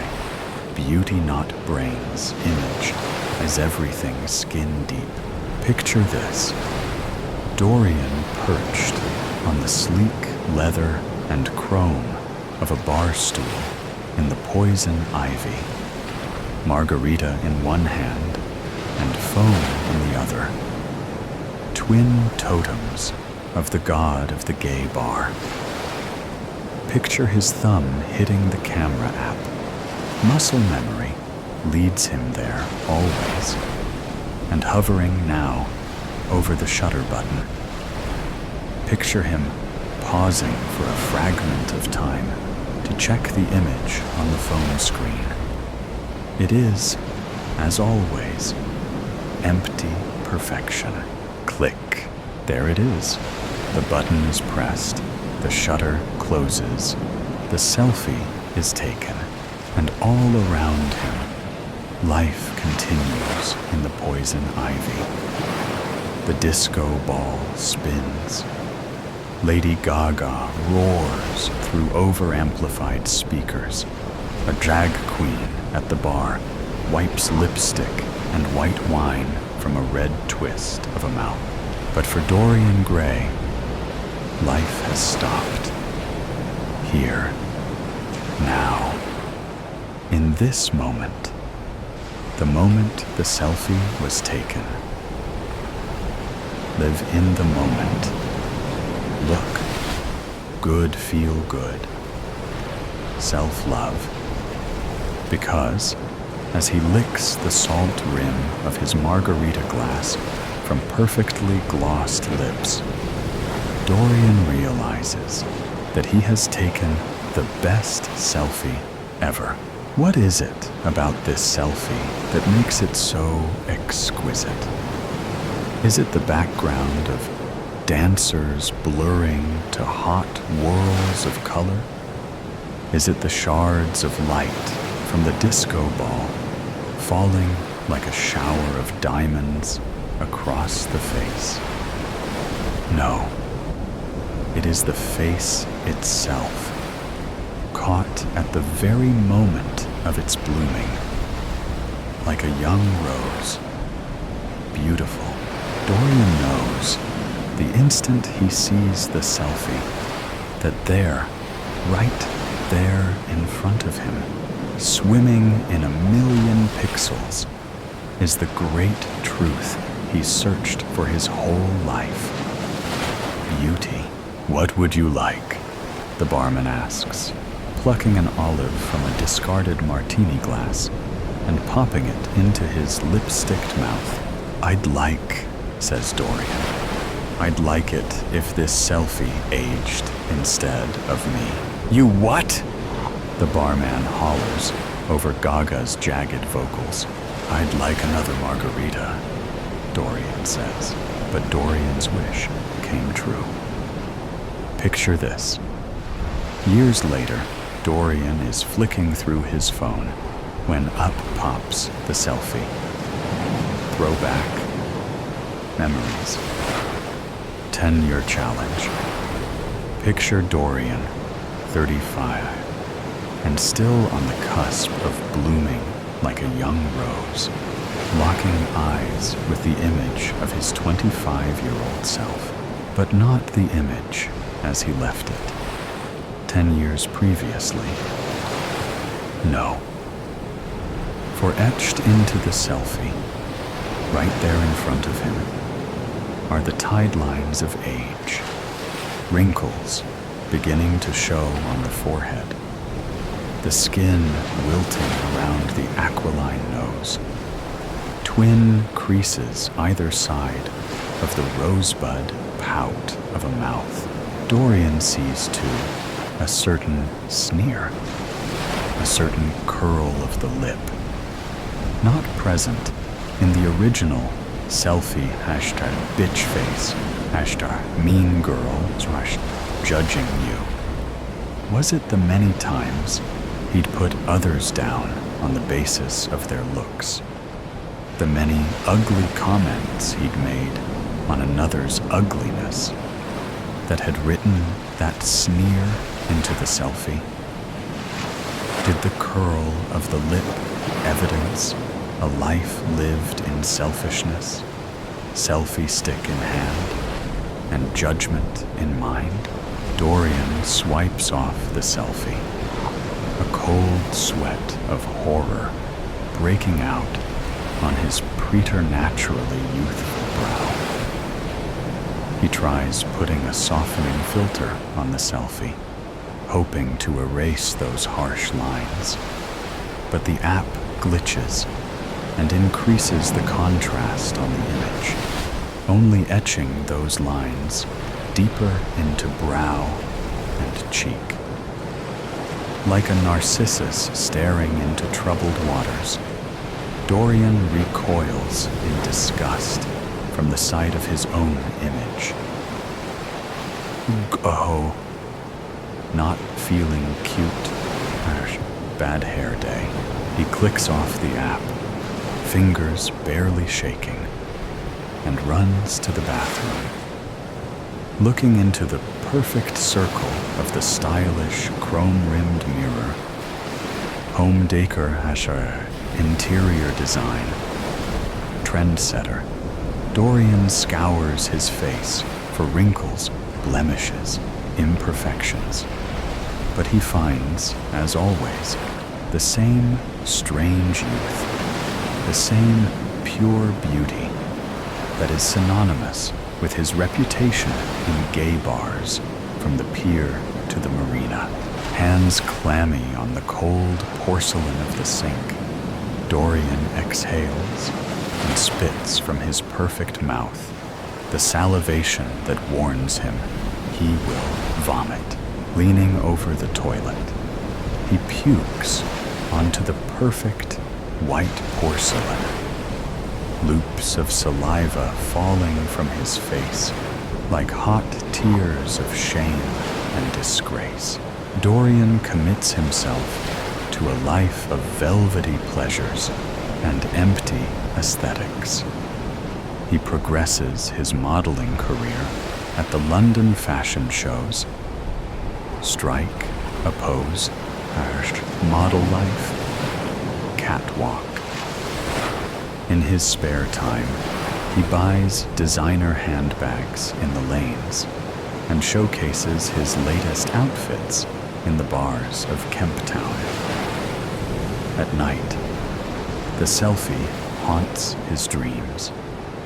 Mouth twisted in hideous grin, cheek disgraced by defects, brow wrecked by wrinkles, a face defaced by imperfections.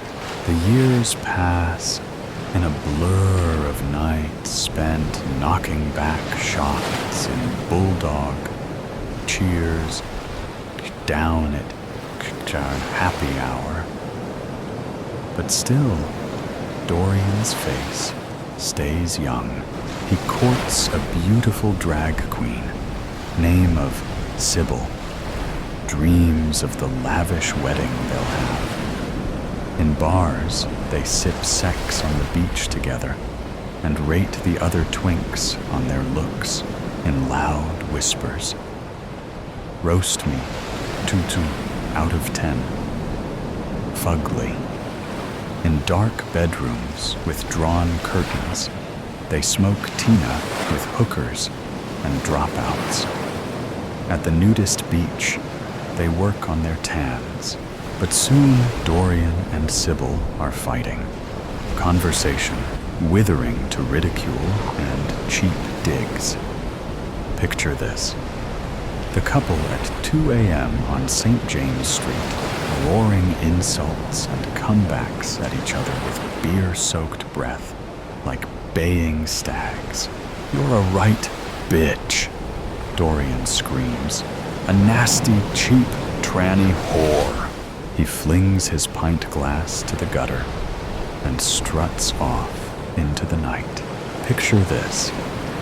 Dorian is 45, and as his age has increased, so too has his reputation for youthful good looks. He launches his own line of face cream, skincare, anti-aging Hashtra results. He proposes to Sybil. They break it off. They get back together. They break it off again. The night they call off the engagement for the second time, Dorian sits somber at the dressing table in his bedroom. He stares into the vanity mirror, his face flawless, even in the bright white light of the bare walls, searching for flaws, any clue as to why Sybil left him. But he finds, as always, perfection. The selfie haunts his thoughts like an unwelcome ghost. He pulls out his phone and clicks on the photo app. He pulls up the selfie and finds it more hideous than ever. Crow's feet at the corners of the eyes, scoops of black shadow underneath them, a complex network of wrinkles deep cut into the face. And still, that hideous, exaggerated sneer, like the face of a horrible puppet. "It's just a selfie," he says. "It doesn't look like me. I cannot look that bad, surely."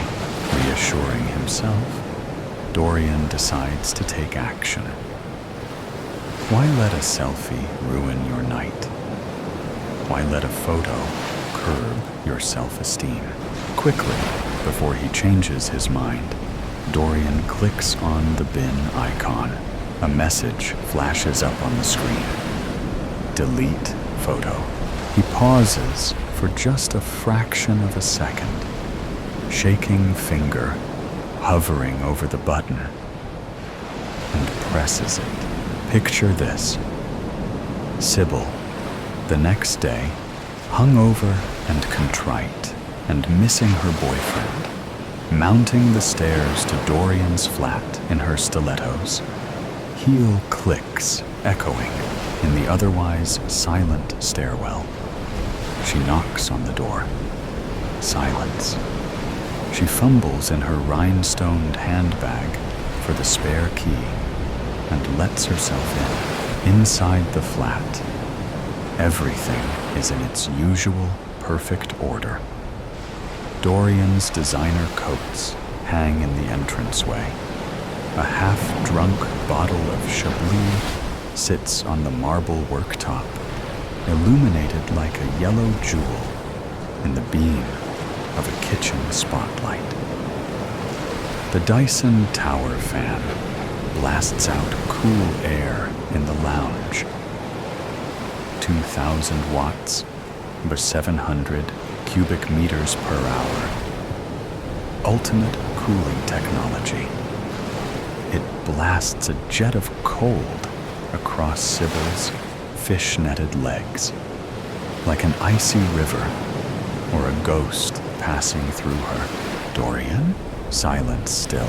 She checks everywhere, and letting herself into the last room, the bedroom, she finds it empty. She pulls back the bed sheets. Nothing. But seeing the door of the walk-in wardrobe ajar, she opens it to find, picture this, Dorian hanging by his neck from the rail. At first, she doesn't recognize him, for the swollen, purple face of the dead man is ugly, carved with deep wrinkles, pocked with blemishes, the lip curled up in a final expression of disdain. By his side, there lies his phone. There were way too many flies for an empty house. Schizophrenia is a bitch, and I don't usually curse when I'm writing. I like the classic style of Stephen Crane and the refined worlds of Oscar Wilde, and I know things have changed a lot since this kind of gentleman went extinct. But still, there is something about correct writing that turns everything into poetry. Even these stories. I continue now. Schizophrenia is a bitch. Medicated or unmedicated. Dealing with not knowing what is real or not can still be challenging day by day. From the happy little bunnies hopping out of an unexistent hole to say hi graciously and brighten your day, to the four-eyed woman whose face was falling rotten into pieces in front of my astonished eyes, while she only wanted to offer my breakfast one autumn morning. Anything can be frightening. I thought I was never going to have the courage to move far from the city, far from the hospitals, from the gentrification, and the everyday influx of strangers. It made me calm to know I could just pop out a card from my pocket that shows my mental condition, and people would help me in the most scary situations. Reality pushed me outside of the city. I found the best house to which I could move. Affordable, 2 stories, old cracking wooden floors, unfinished basement, and a big yard with space to grow your vegetables, your very own lavender plants, with the freedom to sit outside and write while listening to nothing but the chickadees and robins singing. No neighbors, no annoying neighbors, because as much as I liked the activity of the city, living in a 24 floors building could be a tiny bit too noisy sometimes. A 100-year-old house that needed some love. Honestly, for the price I paid, I had all the love in the world to give. I didn't overthink before buying it. I didn't want to get into details, so I put the signature on the paper and bought it as it was. The first night was a nightmare. The mice activity was so high in the basements and between the walls that it looked like they were throwing me a welcoming party. My eyes were wide open, and I kept just thinking, I need a cat. I need a cat. I need to get a cat. I didn't challenge my judgment or how factual the existence of mice in a house this old would be. I could smell the mice, their nests, their filth, their spawns. And if there is something I rarely get in life, it's olfactory illumination, also called phantom smells. I didn't dare tell any of my family members about the nightmare because I had been told many times that moving out of the city was not for everyone. I didn't want to worry my mom.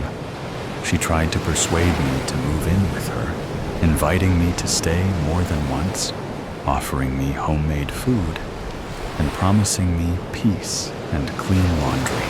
I spent the night the best I could, turning from one side to the other, trying to get comfortable and used to every noise.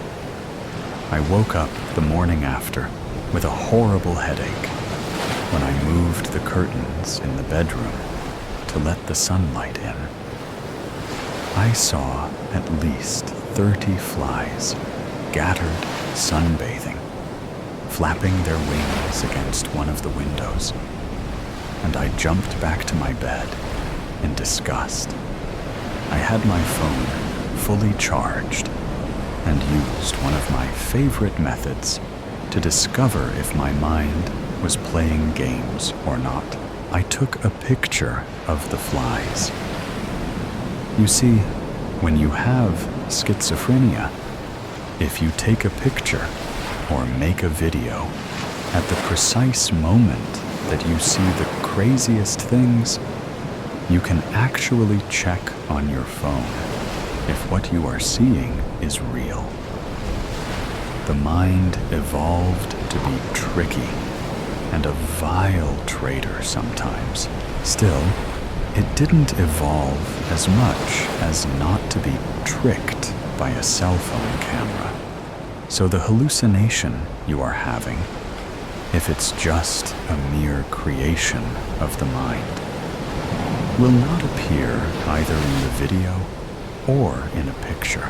The flies were there, way too many for a house that had its windows closed for the past few weeks. There was a family there before. I don't think this was normal, even for a country house. It wasn't even summer. The weather didn't look inviting for flies, and my house was not a warm place for them to live happily in. I opened the 4 curtains individually to reveal the flies blackening each window. I sprayed them and saw them fall one by one. I vacuumed the remains and moved to the bathroom for a relaxing bath. Relaxing was something that I wouldn't do for a while. I opened the faucet, and the bubbling sound of dry pipes came first, letting a little string of water fall that looked horribly yellow. By the time my bathtub was full, all I had was pea-colored water that smelled like sulfur, and it made me lose the last drop of hope I had that morning. I walked downstairs to the basement. I had been in a basement twice in my life, and one of those times was when I had to check the new house with the realtor a few weeks before moving. I wouldn't say I liked basements. The swamp smell, the spiders, the spider webs that were abandoned, meaning the spiders are now somewhere else where we can't see them. The mice, their horrible smell, and the furnace, the root of significant nightmares that come from old stories and many, many horror movies that I wish I hadn't seen. I took a gun with me. I know I shouldn't have had one, but my dad, who didn't know better, advised me to take his gun, since being alone in a house can be challenging for a woman. My nearest neighbor was 2 miles away, but so was a police station, so I thought it was an okay idea. This time, I had to use it. It was loaded and ready to shoot some cans outside, in case my days turned more boring. When I reached the bottom of the stairs, I heard noises coming from the water well. Something was struggling to get out. The well was a little bit deep, but still, anyone my size could have gotten out of there. I thought, well, great. Now I will have to shut a wild animal, because there is no way I will let an upset possum or rabid raccoon roam my basement. I cautiously approached the water well. The noise grew louder and more frantic. My heart pounded in my chest as I gripped my gun tightly, ready to defend myself. With each step closer, the sounds became clearer, and I could hear muffled cries for help. I peered into the darkness, straining my eyes to make sense of shapes. And then as if emerging from my nightmares. There she was, tied, her clothes torn and covered in filth, her hair tangled, wounded on every inch of her body, her mouth shut, her hands firmly fastened. Her teary eyes called for help, but all I could do was just shoot. I pressed the trigger 1 time, 2, and even 3 times, with my eyes shut and my teeth grinding as hard as I could as she lay there, motionless and calm. I took my phone out of my pocket and did what I should have done before shooting. I took a picture and put myself in the frame too. The dead body in the background, the dirty well, and me hoping none of it was real. Hoping I wasn't real. I took a picture, and there we were. The flash blinded my eyes, and I saw myself, a newborn killer, staring at the screen. She was still there. Oh, so still. Oh, there were too many flies for an empty house, and without wanting it, I finished someone else's dirty job. The Unbecoming of Belinda Blackwell. There are few places Belinda Blackwell likes to lay down to rest more than upon her husband's chest. He hadn't been expecting her. Belinda hadn't been expecting to be home so soon either. What with the unpredictability of her father's illness, demanding open schedules from his children, someone on call at all times, lest the old man die without one of them there to hold his hand.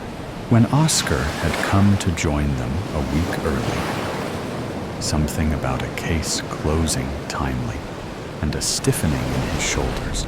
When Belinda inquired about her sister-in-law, she pounced on the opportunity to bid her brother and father adieu and return early to the husband she so desperately missed. Finding Etienne still tangled in their bed covers, she had stripped down to her chemise and crawled atop him slowly. He had thrashed hard upon stirring and finding her there, his eyes foggy with confusion and fright. But she had kissed his face and rubbed his arms, whispering, "It's me. It's only me," until he relaxed back into the sheets.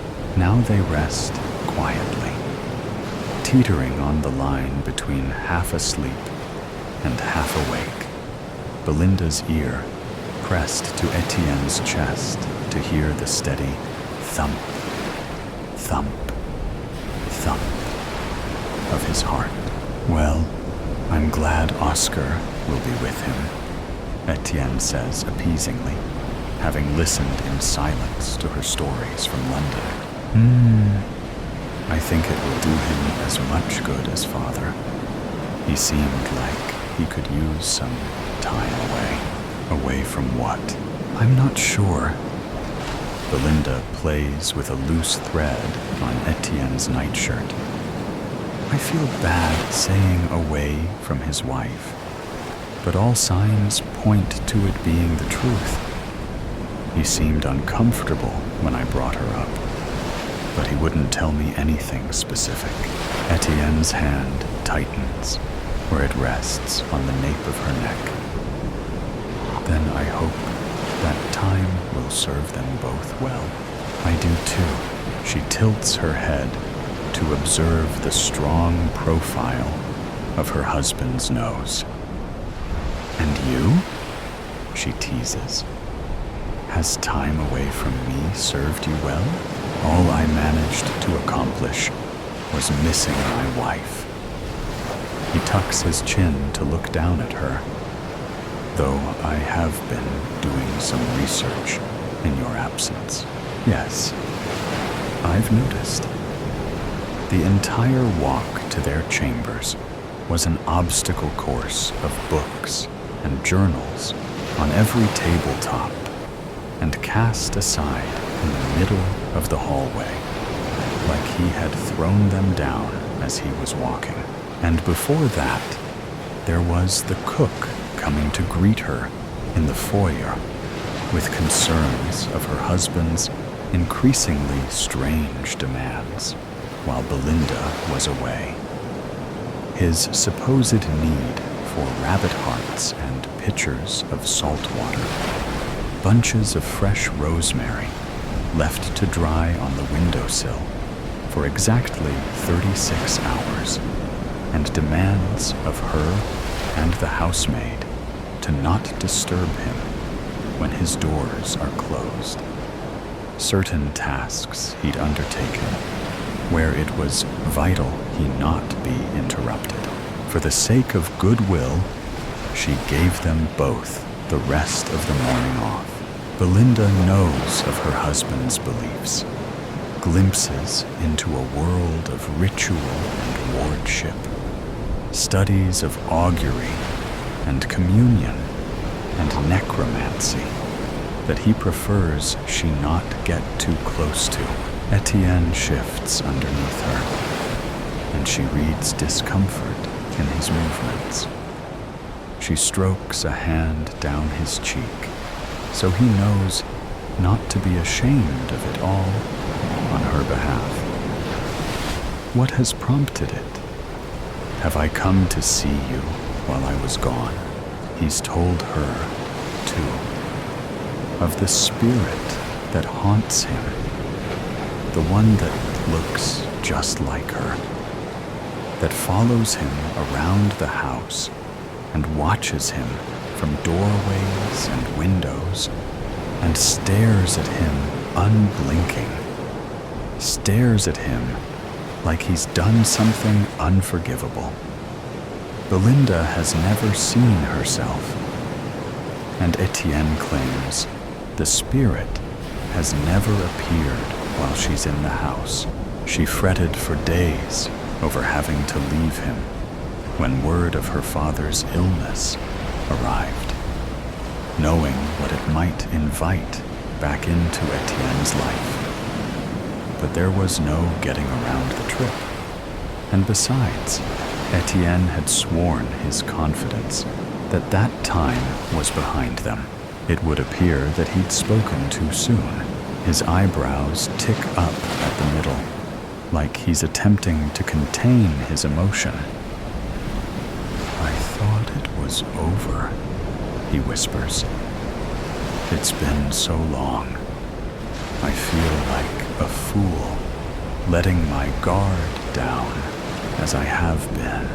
A deep ache swells behind Belinda's ribcage. She squeezes Etienne tighter. You've been happy. It's not foolish to hope. What have you found?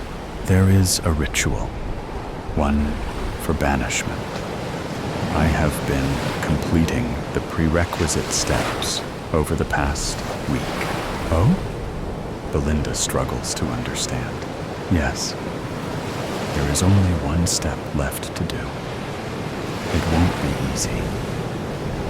His fingers flex against her back, a signal that he is thinking hard. He seems to choose his words carefully. The act won't be physically challenging, but I fear the toll it will have on my heart and constitution. Belinda frowns. It sounds taxing. Are you sure this is the only way?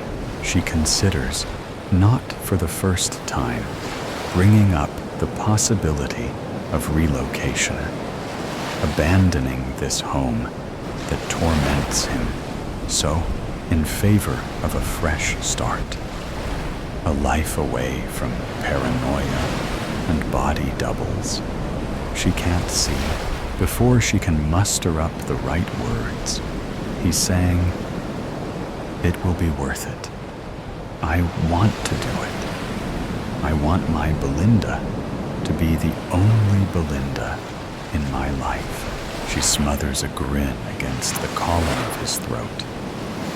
"I'd quite like that as well." Etienne is quiet for a long moment before speaking again. "I won't pretend it isn't terrible, but it is necessary, too.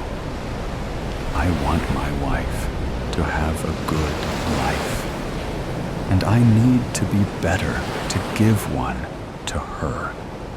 I need to be rid of this." A strong rush of affection surges through Belinda. Oh, she loves this man, something awful. She'd follow him into hell. "Then you will be brave, and you will be successful." She rises and falls with the depth of Etienne's answering sigh. "You sound so much like her," he mutters. "Like who?" she asks. "Like Belinda." Belinda's thumb falters where it was rubbing a soothing path along his collarbone. "What?" A giggle bubbles out of her, confusion mingling with sleepy amusement. It's uncanny. "You've never been this good before." He doesn't seem to register her stiffening, or he does, and ignores it. "You've never come to me like this, lay upon me like this. You must know what I'm going to do." "Etienne, it won't work." Etienne raises his voice, speaking over her. "I won't let it." Belinda lifts her head to look her husband in the eyes. A coldness cracks through her when she sees the resolution in his face. "Etienne, I don't..." Her voice breaks off into a scared whisper. "It's me." He shakes his head. "My wife knows me better than this. She tells me when to expect her. You've misjudged. I know you're not really her this time." Belinda curses her attempt at being romantic. He thinks she's haunting him, not surprising him. She's never been so near him when he's in the middle of one of these supposed spectral visits. It's sobering. It's frightening. She tries to sit up and grunts when Etienne uses his hand on her neck to ease her back down again. His hold is strong, not enough to hurt, but in her shock, she goes easy. Etienne's mouth is at her ear.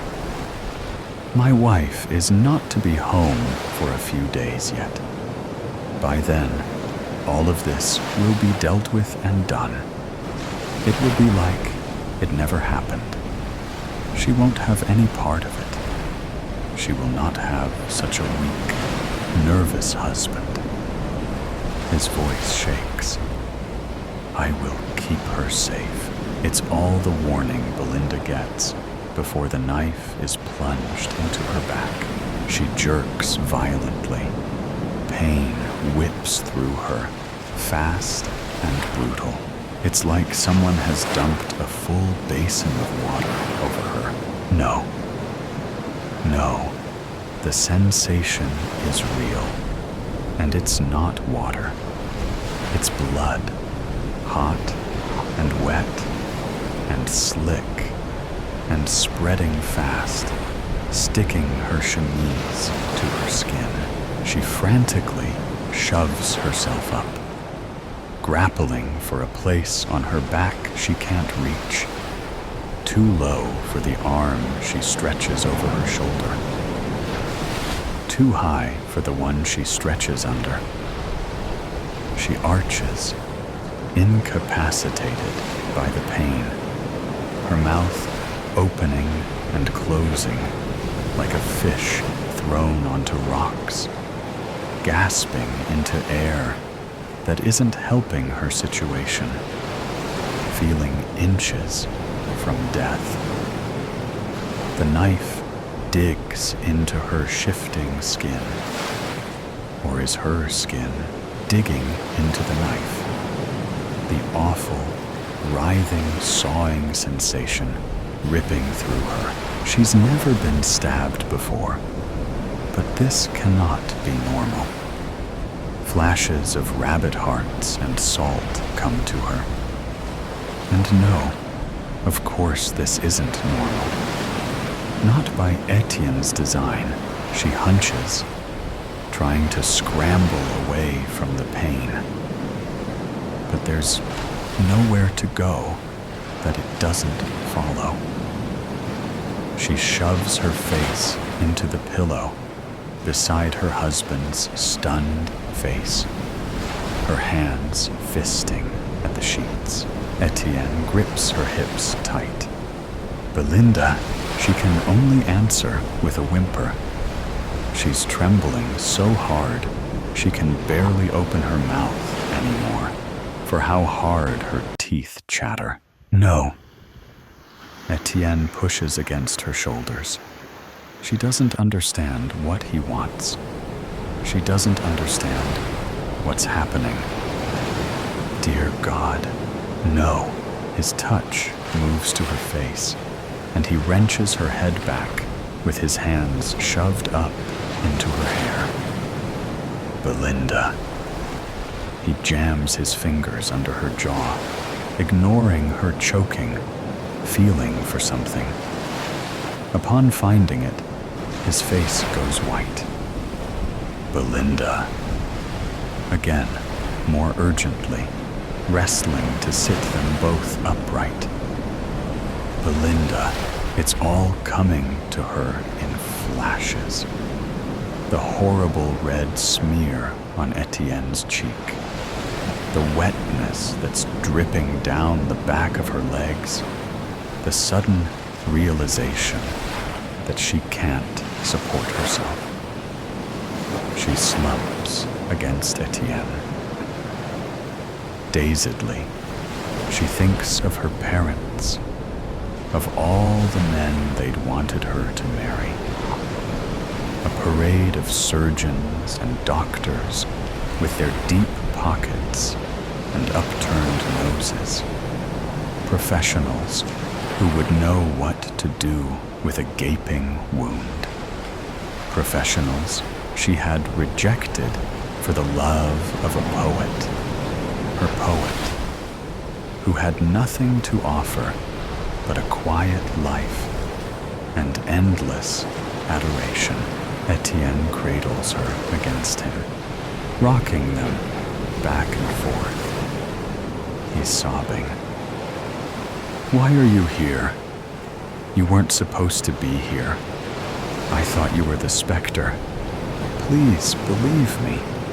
Oh God, please forgive me. He sounds wrecked. Belinda wants to comfort him, but she can't pick her head up. Then darkness clouds her vision, and she can't do anything at all anymore. Belinda blinks awake. The ground is uncomfortable beneath her back. What is she doing on the ground? Etienne is kneeling by her side, head in his hands. There's something red all over his hands. Belinda pushes herself up, reaching out to touch Etienne's knee. He jolts at the barest brush of her fingers. Belinda. He sounds relieved. He yanks her forward, and she goes crashing against his chest. Why is his heart beating so fast? That red substance on his hands is getting all over her now, staining her crisp white chemise. Why does it smell so strongly of metal? Her head feels fuzzy. Really? Why is she on the ground? A moment ago, she was laying in bed, gossiping with Etienne about her brother's marriage. Did she fall out of bed? Did she hit her head? Is that why everything feels so off? I'm sorry, she murmurs slowly. I'm not sure what happened. Did I fall? You... Etienne is shaking. She must have really scared him. I fixed it. It's all right. Fixed what? How long was I out? It doesn't matter. You're all right. It's all right now. Belinda frowns. Etienne, is my head bleeding? He winces. What? Why are you asking me that? Blood. She can't think of anything else to say. She should get a cloth, something to clean him with. She pushes away from him, bracing against the edge of the mattress to stand. Her hand sinks into something cold and wet. Before she can search for the source of it, Etienne pitches forward, grabbing her by the cheeks and pulling her to look back at him. It makes her head spin. Don't look, he says. He sounds gravely serious. Belinda's heart stutters. What? Don't look, like a petulant child. Belinda can't stop herself. She's wriggling out of his grip before he can stop her again, ignoring his cry, turning to look at herself, laying dead in a mess of blood on the bed.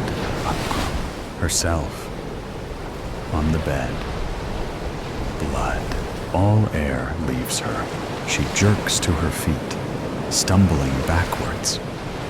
She can't look away. She's just laying there. Her hair stuck to her forehead, and her chemise soaked through with red. Her eyes are still open. Behind her, Etienne remains on the ground.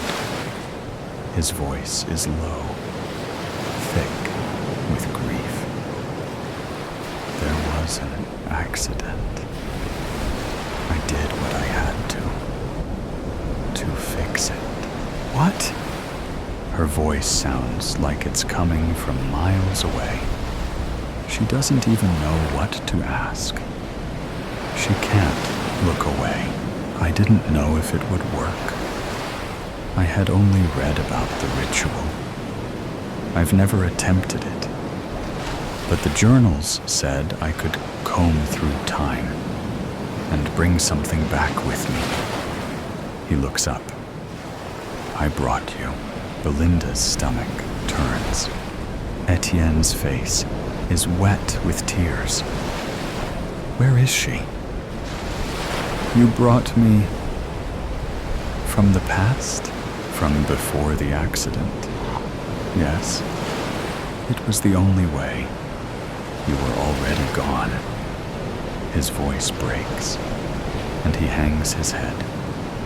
His shoulders are shaking. Belinda looks at him. She looks at herself. But what of the Etienne in the past? Are you the same as him? Our paths have diverged, he says gravely. Well, then, what of that Etienne? Is he all alone now? How must he feel, having just had his wife taken from him? Etienne shudders, his eyes darkening. I know how he feels.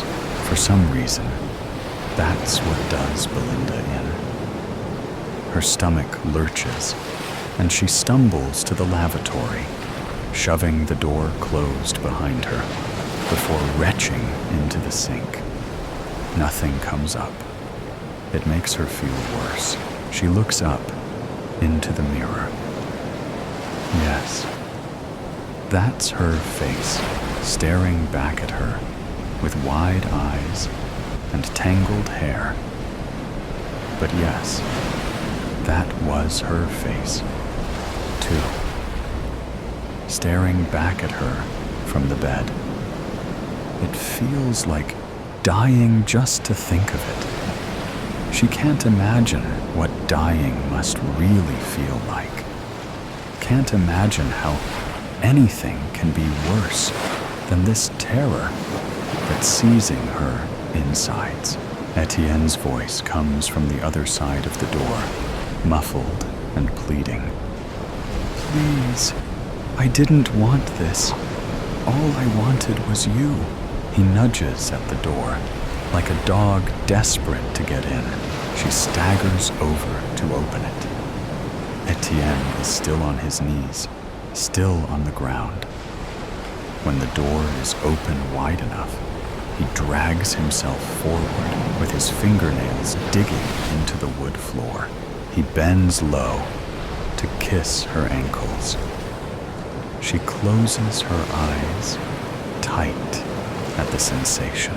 My love, my life. His tears drip onto her foot. I wish I hadn't done it. I wish I hadn't done it. What did you do? A voice in her head begs her to ask. And somewhere deeper, somewhere darker, somewhere inside her that already knows, somewhere she can't reach, is asking, which part do you regret? Tessa. They bury Belinda in the garden. Belinda watches numbly while Etienne strips that other her from the bloody chemise, redressing her in something soft and clean. He gathers her hair and fastens it into a braid to keep it off her face. And his touch is so gentle and reverential that this time, when Belinda excuses herself to retch into the sink, she throws up the entire contents of her stomach. Belinda gets dressed herself, tugging on a gown, though her hands shake so hard that Etienne has to help her with the fastenings. She follows behind Etienne and stares at her own face, lax where it rests against her husband's. Their husband's shoulder as he carries her down the stairs and out the back door. Is that what she looks like when she sleeps? They leave the bloody mattress as it is for the housemaid to find. We'll say you were with child, Etienne had said, not meeting her gaze. They won't ask questions if they believe you lost something. Etienne is right, as he tends to be. When Belinda retires inside, hours later, the silent vigil over the little upturned patch of dirt beneath her favorite tree becoming too much for her to bear. The housemaid, Miss Clark, is already waiting for her, wringing her hands in the hallway. All it takes is just enough performance of Belinda's averted eyes and a hand pressed to her stomach for Miss Clark's face to drop. She coos sympathetically, fussing over Belinda so tenderly that Belinda is weeping before she can hold herself back. We buried her in the garden, Belinda croaks. All by yourselves, ma'am? Miss Clark asks, sounding surprised. We couldn't bear to leave her, Belinda says. And now she's telling the truth. Then she tells another. I don't know what happened. Belinda looks out from their bedchamber, trying to ignore the sharp smell of vinegar and lemon. the bed stripped of its linens behind her, the way the mattress has been flipped. She watches Etienne as the sky goes from blue to orange. Hours pass, and still he remains, bent over the grave of his dead wife, while his wife watches over him. After what feels like an eternity, he rises, stretching his arms. He turns, shielding his eyes against the setting sun, to look back up at the house. Belinda tries not to notice how he flinches when he spots her, feeling like a specter in the window. Dark paranoia. In a small studio apartment on the 4th floor, a cynical young man scratches indifferently at an early birthday present. The man's name is Aaron Newman, a man whom life treats without deference, honor, or success. Waiters bring him cold burgers, and gas station clerks shut doors in his face. On this day before his birthday, he is given a lottery scratch-off that will change not only the way he views the world, but everyone in it. Aaron scratched away at the lottery ticket, scoffing as he did so at the cheapness of such a thoughtless gift. But as the second box read 500,000 on, same as the first, he felt his pulse double and thrum with the intensity of an orchestra of bass. He told himself not to get his hopes up, as the disappointment would only sour after that last scratch. But he couldn't help himself. His palms and forehead began to sweat, and he was acutely aware of his eyes beginning to blur. When the third $500,000 revealed itself, Aaron flew from his seat only for his legs to tremble, forcing him back down to the chair.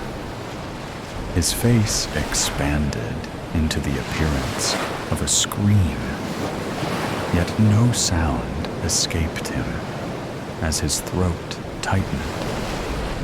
He blinked several times and rubbed his eyes as to confirm to himself that this was not an illusion. And the numbers on the small slip remained the same. Aaron had won the jackpot, and it was all thanks to this apathetic, lazy idea of a birthday present. He decided he wasn't going to cash it right away. He didn't want to give the gifter the satisfaction of knowing they had given him such an exuberant gift. Aaron knew that they would claim credit as if they somehow knew they were giving him a winning ticket, and would expect Aaron to share his money. No, that simply wouldn't do. He'd have to play it cool and act casual with his life, as if nothing happened.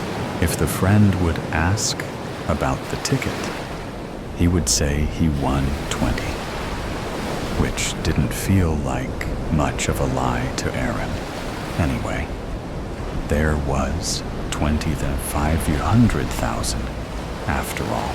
Aaron gave himself some time in his lonely apartment to collect himself and recenter his nerves.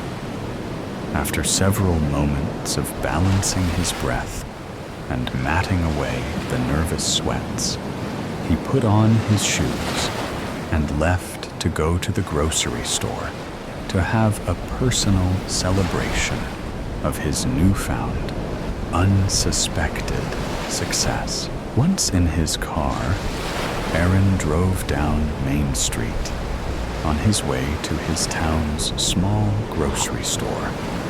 the Piggly Wiggly, affectionately known as the Pig to locals. Realizing he's still jittery from his winnings, he sets his car on cruise control to keep a consistent, casual speed down the street. As he cruises, a black sedan rolls past a stop sign on his right and pulls in front of him, forcing Aaron to slam on his brakes. The car behind Aaron blares their horn angrily at them and swerves past him, continuing down the road as if this was all Aaron's fault. Aaron slams his fist on the horn as he glares at the black sedan. He can just make out a silhouette on the driver's side window. The shaded head appeared to be staring at him, though for what reason, Aaron could not say. "What the hell?" Aaron yells out at the dark car, which is idled halfway between two streets. Finally, it completed its turn and moderately accelerated down Main. Aaron muttered angrily under his breath as he moved on, eventually turning into the small parking lot of the Pig. The unfortunately meager lot was packed full of vehicles as Aaron weaved up and down the lanes. At last, he found an open space, and as he turned the wheel to park, a faded blue truck rushed in, nearly scraping Aaron's front bumper as it did so. Aaron laid his palm against the horn, blaring his siren. Heads of pedestrians walking amongst the cars swiveled to glower at him, and the driver of the blue truck scowled at him as they raised their middle finger. Aaron's lower lip trembled, and his eyebrow twitched. He eventually gave up and parked along the curb at the front of the store. He saw others do it all the time, and figured just this once he would too. What's the worst that can happen? Now in the store, Aaron goes to the refrigerated meat section. He knows on most days he wouldn't even dream of buying himself a steak, as he could barely live on the salary he made. But the money he had set aside for rent was chump change compared to what's going to be hitting his bank later. Now was the time to splurge. He picks up a decently sized New York strip, then moves towards the beer. As he moved down the aisles among the other shoppers, Aaron noticed that several of them seemed to be looking at him with disdain out of the corner of their eyes. He saw a mother place her hand on the shoulders of her kid, quickly turning them away. Aaron wondered if he had something on his face and offhandedly rubbed at his cheeks. Once in the alcohol section, Aaron inspected the beer selection. At first, he wondered if such an occasion would call for wine, but he didn't really care for the stuff. He settled on a 12 case of Blue Moon. He didn't know if he was going to drink all of them in one night, but wouldn't fault himself if he did. At the checkout, the cashier was loudly and sloppily chewing her gum. She never looked Aaron in the eyes, though did come close when she looked at his nose when she told him his total charge. Aaron couldn't say for sure why, but he felt like this cashier was harshly judging him in her mind. Let her judge. Aaron knew better. Aaron made it back to his apartment with little complication. The steak was overcooked, but the beers, all 12 of them, hit the spot nicely. He had music blasting as he danced awkwardly alone in the studio. With a break in the music, Aaron thought he heard something bang.